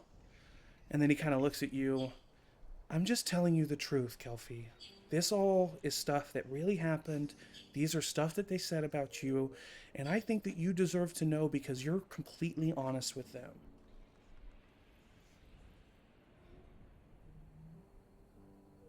I mean, I'd expect that from Elburn, but...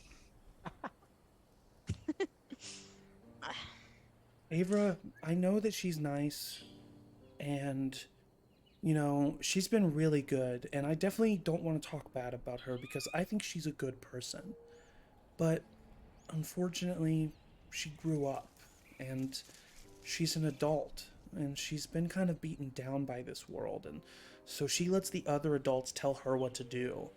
And, I mean, you just heard it. Whenever they come to her, she always agrees with them and always agrees that you need to be, you know, monitored, or, you know, that you need to be treated differently because you're a kid. You're just as capable as they are.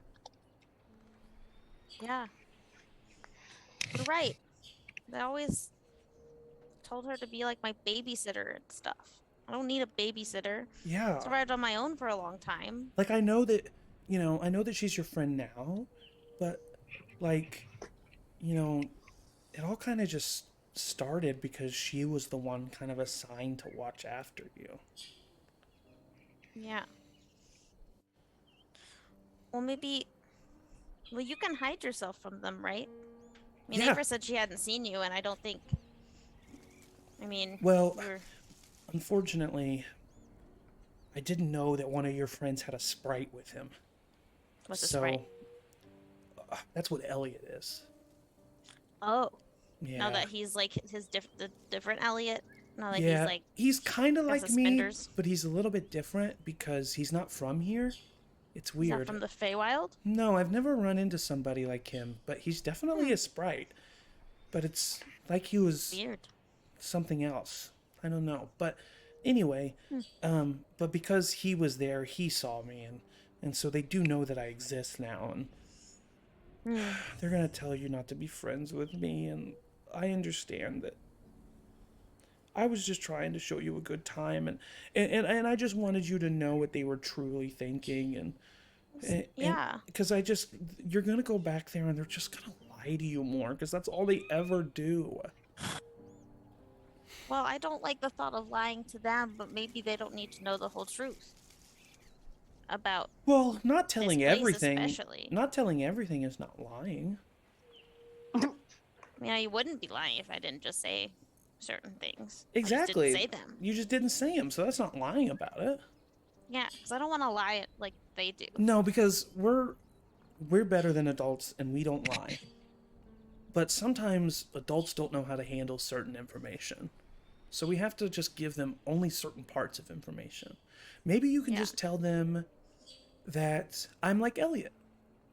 And that if Rev can have Elliot, you can have me. And they don't really need to have any other questions about it. Because you're there, and you're their friend, and you're there to help and protect them because they need protecting. And why should they have to question you further than that?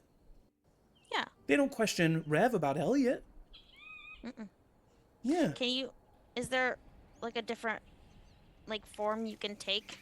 Or are you always going to be like Sam or this form? I can be the puppy. That would I would like that a lot. Maybe they'll just kind of think that I was the puppy the whole time. Yeah, Man, that would be lucky. it would be. But I mean, maybe we can fool Elliot if he's the only one that's seen you. I don't know how Well, like I how said, smart he is. I don't want to say he's dumb, but well, I don't like know I how said, smart he is. Kelfie, I feel like you should be empowered to give away whatever information you want to give away. There's no Okay. reason that you need to give away information you don't want to give away. Look at what they do all the time. You're better than that. Instead of Yeah. lying about everything, you just won't tell them everything. Yeah. So, do you think I'm still a little scared? Do you think that we'll still be able to? Do you think that this will work? Do you think we can still be friends? I think so. And if, I mean, like you said, they can't tell me what to do and who I can and can't be friends with. And Well, and you know what? if you're like Gidget and if you're like, or Elliot or whoever, Yeah, I'm like both of them, and I am too. yeah. Because Okay.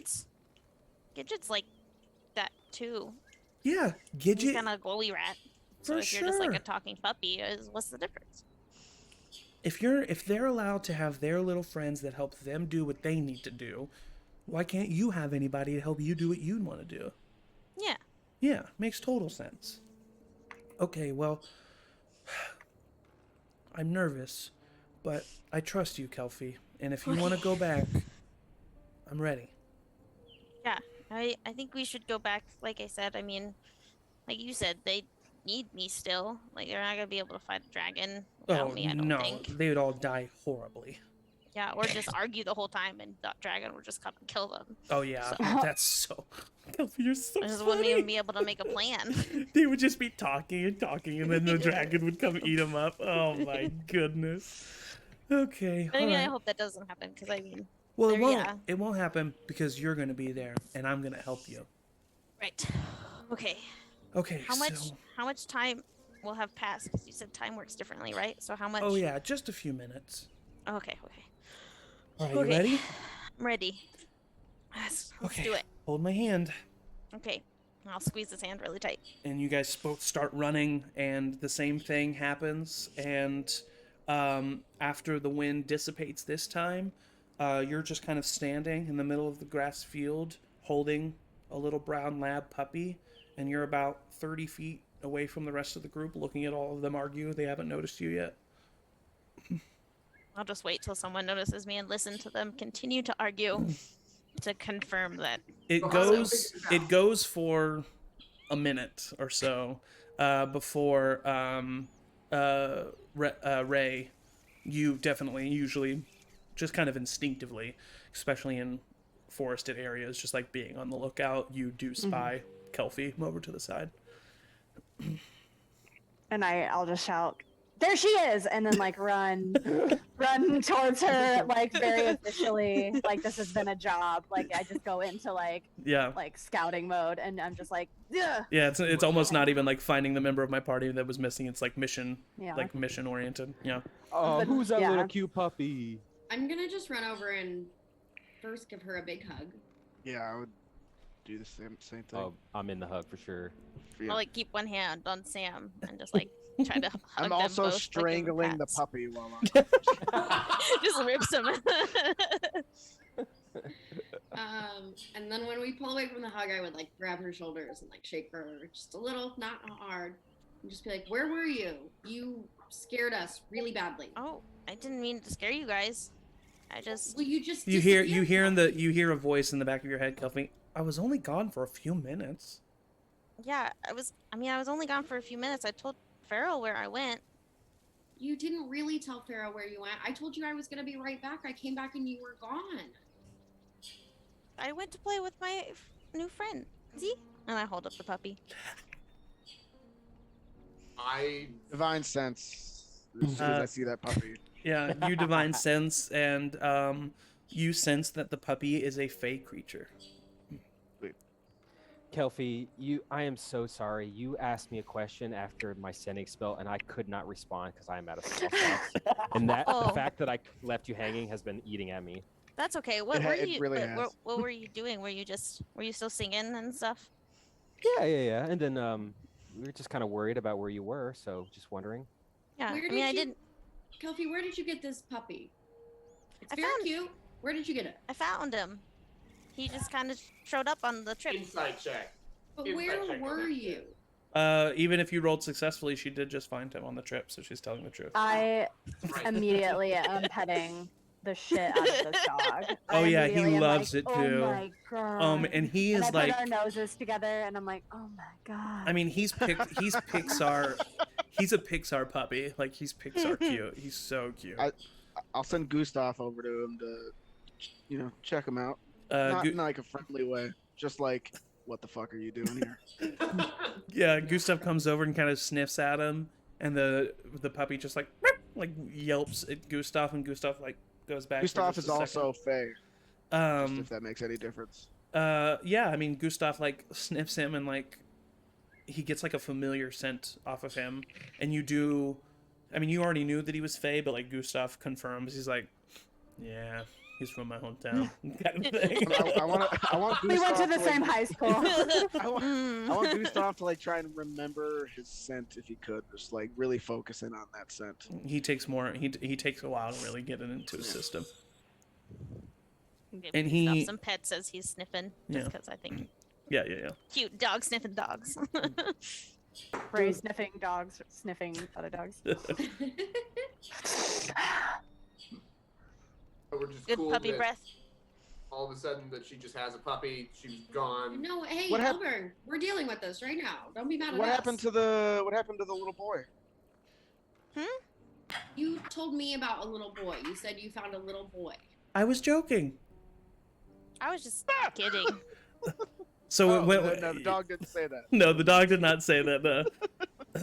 I'm gonna, I in just- the brain trust, say, can I do that? Yeah. Say, Well, how long does the brain trust last? It would have lasted. Or how many times can you do it? The rest of our I could lives. have done it again. Oh, you could. If you could have done it again, then yeah, that's fine. okay. I mean, I'll say, Rev, did Elliot said it was a little boy, right? Yes. Yeah, that's what I was just gonna say. Is like Elliot confirmed that he saw a little boy too. Like I hate to say it, but I kind of believe and trust Elliot in this situation. Why aren't we talking? Why are we just staring at each other? Kelpie, I'll look, start talking. we're just worried. Like, we don't, we were worried when Elburn left yesterday. We're worried when you left today. But you left, like, in the middle of the night and, like, literally teleported somewhere. So, Well, if you were worried about Without telling Elburn, anybody where he- then why don't you still know where he was? you still don't know where Elburn went. So Yeah, I why- literally Elburn, where told did you somebody I go? was leaving. I Okay. told somebody I was leaving. okay, Elburn, set a good example. Where were were back. you yesterday? Yes. I went to a house of somebody's family I murdered when I was in Devon. I thought I did. I thought they were dead. They somehow had kids, and I was pointed out to them by. Were they your kids? No, they weren't my kids. Did you kidnap? Inside check. there's no way. Big inside check. that was a Go fun- ahead not if you my- want to. They're not I'm my doing kids. Yeah, definitely. Okay, Uh, cool. Thanks for sharing. Kelpie, your turn. I'm trying to think of- 17. 17. You got a 10, Ray. Yeah. Yeah. Both of you. He's telling the truth, and they're not his kids.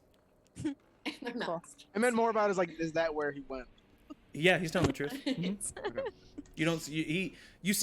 You definitely get that he's pissed that he's telling the truth, but he's using That it. seems about right. But he's like making it as a point of order. Okay. I'm telling. Listen, I that's where I went. I was not gonna bring it up until we were in a calmer moment when we weren't dealing with a potentially kidnapped child of ours. Elburn. Kelpie, in the Elburn, back come of your here. mind, Yug. Kelpie, in the back of your mind, you hear, "See, I told you this was gonna happen. They're just mad at us immediately." Except Ray, who just loves the dog. Except Ray. Ray's not Kelpie, mad we're at not all. mad. I actually apologize to Kelpie. Kelpie, you just need to tell us the truth. Honestly, like, if you came back and had a good explanation and told us the truth, I probably wouldn't have been worried, but I'm a little worried now. I mean, I have told the truth. I went to a cool place to play with this new friend that I made, and Where did you go? I went to And like how did you go there? I walked. Why does it I ran matter? there, but I walked there. Did you go to the Feywild? Wasn't that far? The Feywild? What's that? Yeah. This dog is from the Feywild. Oh yeah, he's like kind of like Elliot and Gidget and I guess Gustav a little bit. He's just like my little friend companion, and I'll kind of put him on my shoulder. Gustav can't turn into a little boy. Well, Gidget can turn into different things. And so he's what I need him to be, and I needed a friend. And so he's a little boy, and now I needed a puppy, and I guess when don't you need a puppy, so now he's a puppy. Oh, there was a little boy. Oh, I never said there wasn't. Yeah, you did. You said you were joking about the little boy. Oh, Because it was no, I really was a joking. puppy. I was, yeah. It was really a puppy, and if I said my friend was a puppy pretending to be a boy, you guys would think I'm crazy. Kelsey, real quick, I know you're lying, and it hurts. Yeah, can I poll the group? Who knew about the little boy? I mean, for like 2 minutes before you guys did. Yeah, Okay, so we're all just finding out about it. so like we all know that was a lie. Is what I'm trying to stay on the same page. So It I'm was a not little getting boy, and confused. now it's a puppy. But the puppy it's like, I don't know, Okay, real. can we? I mean, if we have a new member of our group, can we talk to him? I don't know. Gidget can't talk. He can talk to me, but I don't know if he can talk to you guys like Elliot. I could talk to him, but they're too mean. I don't think he can talk to you. I think he's like more like Gidget and Gustav. They don't talk. I mean, I'll do an insight check because she's been lying this whole time. Or while she lied about the boy, she's definitely hiding shit. Go ahead and do an insight check. I'm now pacing, 12. like doing that angry pacing thing. It's she's hard to read, but what you do get from her is that she genuinely doesn't think that from her there's nothing wrong with this Right. individual, and there's nothing, and like she's not like being malicious. She's like almost more so confused as to why all the questions and the intensity. So yeah, that would be what you get from a 12. Zach, what language is Fae a language, or is it Celestial? Fae is not a language. No. Like, so if I wanted to speak to, What?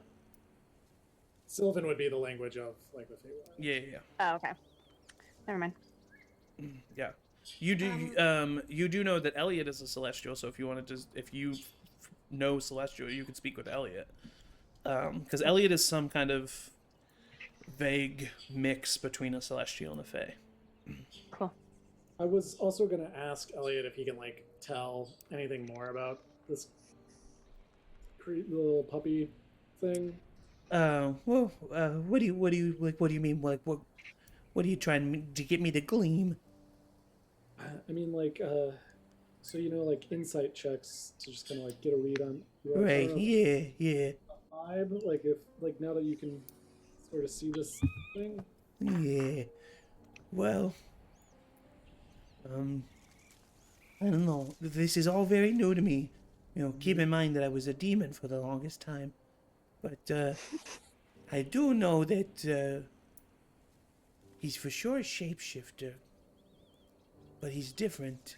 You know, like, I can turn into things, right? But I can't turn in... I can't glean much, but I do know that the puppy is not the default. Right. But neither is the little boy.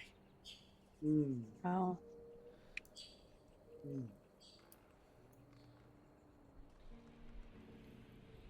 We talking? You're gonna have to feed it and take care of it and Yeah, this is, pick maybe- up after it, Kelsey. It's a lot of responsibility. Yeah. Yeah, I mean, I've fed and take care of Biscuit for a long time, and fed and take care of myself for a long time. Are So we feeding and taking care of a little boy? What? no, it's a puppy. Can you not see the puppy? Look, And Kofi, okay. we you know, we were a little bit hesitant about Elliot when we first found out about Elliot, and I think with everything that's happened with Demetrius, maybe we should just look into this a little bit more before we just accept it.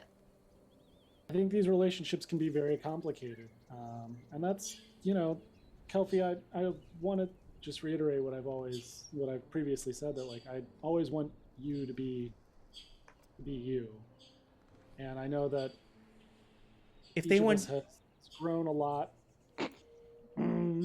and everybody had a lot of scrutiny about, Demetrius and Elliot. And I think they were wrong about Elliot, but they were right about Demetrius. And so,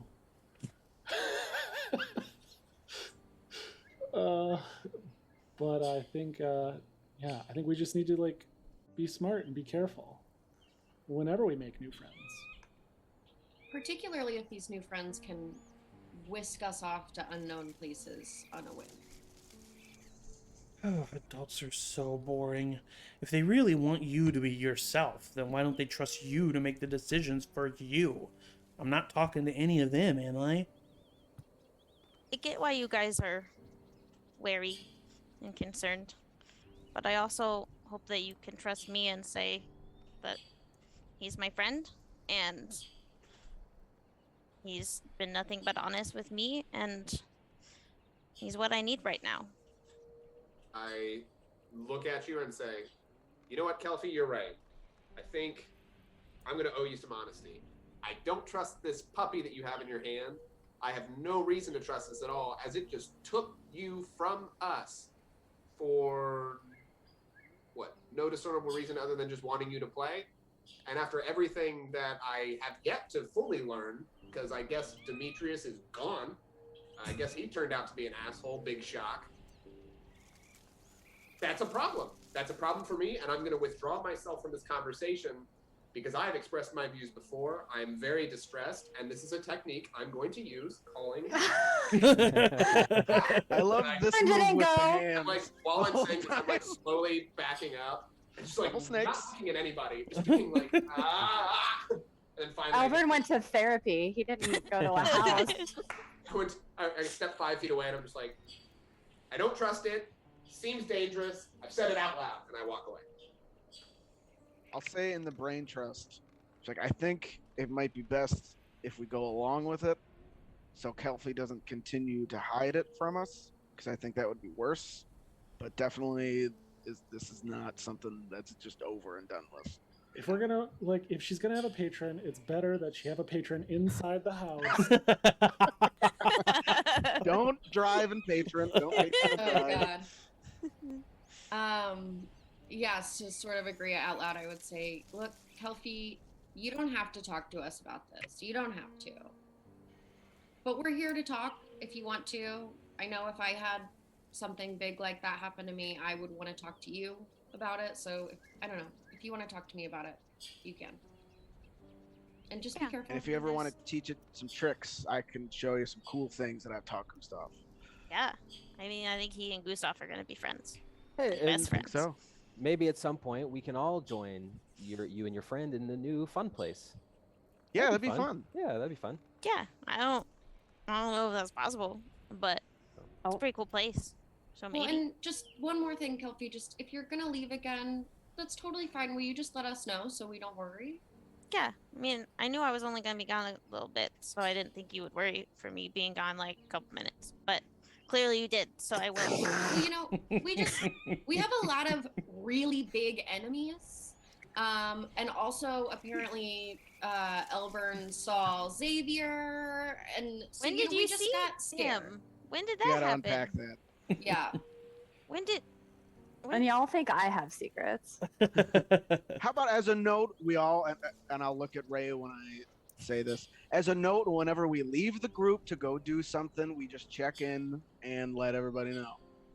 Okay, well, I'm gonna leave the group right now. Bye. Sounds And then I good. walk back to the campfire. Sounds good. You walk over to where Elburn's at. Because I think Elburn No, walked. I am also sitting. I'm sitting by the campfire. Yeah, that's what I thought. Yeah. Yeah, I didn't mean like specifically. I just meant like you walk off with No, I'll Elburn. probably sit by Elburn because we haven't seen each other in a while, and Yeah. I'm mad at him. Kelpie. Well, actually, you guys. Sorry, wrap up the conversation with. If you are wrapping up, sorry, just continue the conversation. I mean, I've told you everything that happened. This is Sam. He was a boy, now he's a puppy. We just played for the last couple minutes. That's it. Yeah, if you do go to the Muted place air. in the future, make sure that I have spell slots available to talk to you, just in case. Okay, I'll make sure to check that when I tell you that I am going, I guess. And you know the sentence of you had a boy, now it's a puppy, and you went and played with him for a little while is like a weird sentence. Like, you know that, right? Well, that's why I didn't say it was a boy before. Thank you. I just wanted to... That's not a why weird you sentence. guys would think I was crazy if I said it was a boy and now it's a puppy.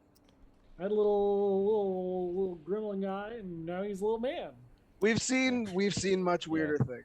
Yeah. I mean, that's true. We literally saw ghosts. Also true. Yeah, I stabbed a ghost? I don't know. I rode a dragon this morning, guys. Been a day. As you all kind of like walk back, Kelpie, you stay back a little bit, and you hear, and you're like holding Sam, and he tells you, that did not go as bad as I thought, but also didn't go super well either. Yeah, could have been better. They But really don't trust you, do they?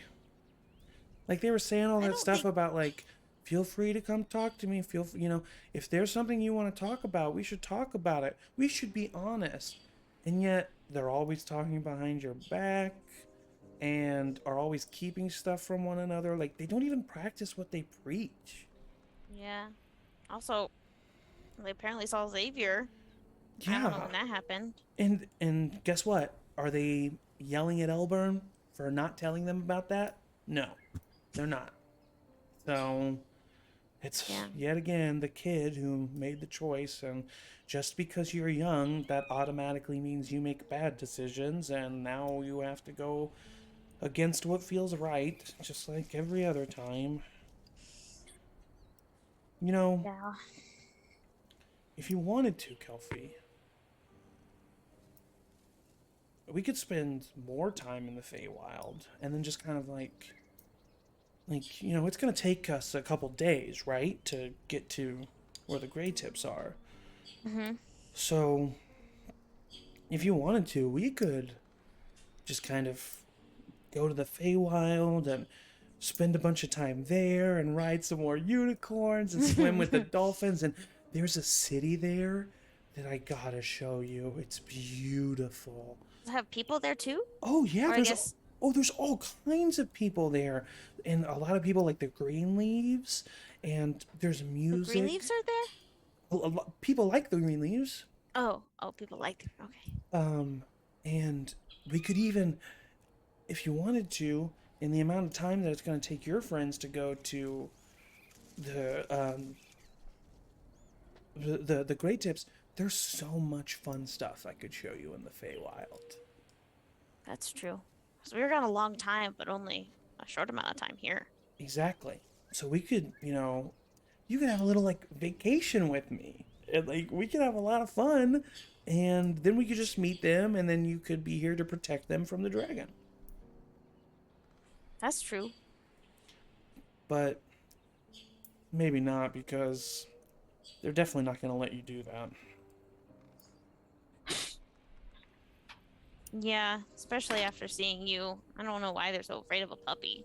I know, right? I But thought I was super cute. At least Ray You liked are me. super cute. Thank You're super you. cute. Thank you. I knew Ray would like you. I like Ray. I like Ray too, I don't because think she's been super honest, but no, she like understands nature like I do, and at least appreciates not people things. yeah, she hasn't been super honest with you. Oh, But well. maybe that's something we can talk about another time. No. But but even Ray, as cool as she is, like, she goes off and does her own thing, and yeah, Atticus was mad at her, but everybody else thought it was a good idea. So like, not one single person thought you going away for a couple minutes for a good time was a good idea. Yeah. But Ray going to an organization that Atticus wants to destroy, and we're now traveling with them? But they're okay with that? But you can't go play for a couple minutes? It's crazy. I mean, you make really good points that I haven't really thought about, because they've always just said they're the adults, so they know what's best. Well, it's up to you, Kelfie. I would love to have a vacation in the Feywild with you. But Yeah. if you feel like you have to tell them, they're definitely not going to let you. But I understand if that's what you feel like needs to happen. Well, I think that's what I need. I think I need to get away and not just travel and sit on a cart and think about my mom and think about all the lies that I've been told. And but I want to give Ava the chance to trust me, and Okay. so I want to ask her. Either way, I think we should go, and then I'll just sneak out and like leave it sometime. But I want to give her the option. Okay, let's go talk to Ava. Okay. And like, since all of that was happening in your head, it was actually a pretty quick conversation. So Ava's still walking back to the campfire, so you're able to just kind of like grab her and keep her back. Before I do, I have one last question for Sam. Yeah. Do you people that know about the Feywilds, do they automatically think it's a bad place? Like if I tell Ava I'm going to the Feywilds, will she? Because I haven't heard of it before, but I assume Ava had and stuff. So Everyone has their opinions. The Feywild is just, well, it's new and unknown. And sometimes adults don't like new and unknown things. okay. Okay. Well then maybe I won't say it. Maybe I'll tell her mostly the truth. Kelfie, Again, I don't want to lie to her. Kelfie, I think we should just go.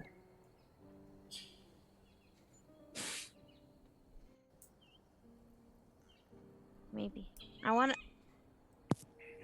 dig into my bag and pull out like some random papers that I've collected. Mm-hmm. And I'll like write a note to Abra that says basically I need some time. You start trying to write the note, and it just comes out as gibberish. Like it's not legible. I'm sorry, Kelfie. I tried to let you come to the conclusion on your own, but we cannot be truthful with the rest of your friends. So, I'm only doing this to protect you, but I can't allow you to tell them the truth. What? But you won't be lying to them.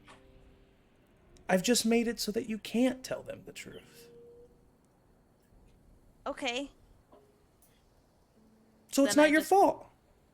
I mean, I guess that seems a little convoluted, but yeah. Kelfie, listen, if you don't want me to do this, that's totally fine. And I'll let you write this note. But I didn't want to have to tell you this. Avra, when she went up to your mom and left that note for her, she told her how mad she was at her. Because now they're stuck with you. And now they're the ones that have to take care of you. And so,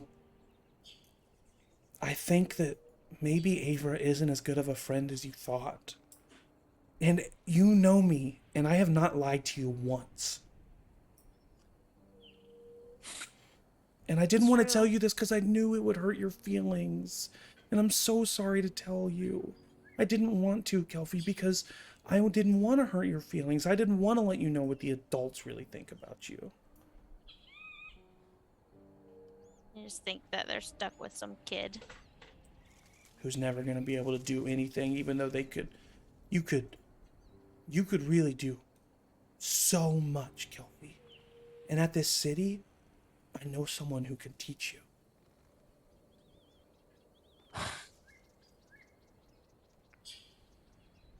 Okay. Well, I still want to help them, and so I still don't want them to be so mad, but I don't have to tell them the truth. So I'm just gonna. You can tell them. Any adult would say I'm just gonna need some time alone. Yeah, I'll exactly. Meet them at wherever. Yeah, tell them that you'll be back and that you're going to be safe, because I'll keep you safe, I promise. And Yeah, just tell him you need some time. Elburn said that before. True. Okay. So I write a note that says, Avra, I just need some time alone in nature. I'll be safe. I'll meet you at wherever Ray said we were going. I'll write that because I don't remember the name of it, and probably Kelsey doesn't either. Yeah, the Great Tip headquarters. Need the great tips. See you in a few days. I'll fold it up. And are we like going to bed now, or are we like just going by the campfire kind Looks of thing? like everybody else is going to the campfire. Okay. I can make sure she gets the letter. Okay. Are you just gonna like sneak it in her pocket? Because that's what I was gonna try to do. Yeah, I can just make it go there right now, though. How? Well, how did I make you go to the Feywild? I'm pretty good at some stuff. That's true. Okay. Do you mind? And he takes out his hand. His paw. Yeah, his paw. I'll put the letter. And he puts his paw on it, and it just kind of evaporates into mist. Okay, it's in her bag. Okay, cool. Are you ready? Yeah. Let's do it. Start running with me that way. Okay. I'll grab his hand. Well, You're still holding him. He's a puppy. okay, So I you was just kind of like okay. football him. Like football this puppy as you start running away.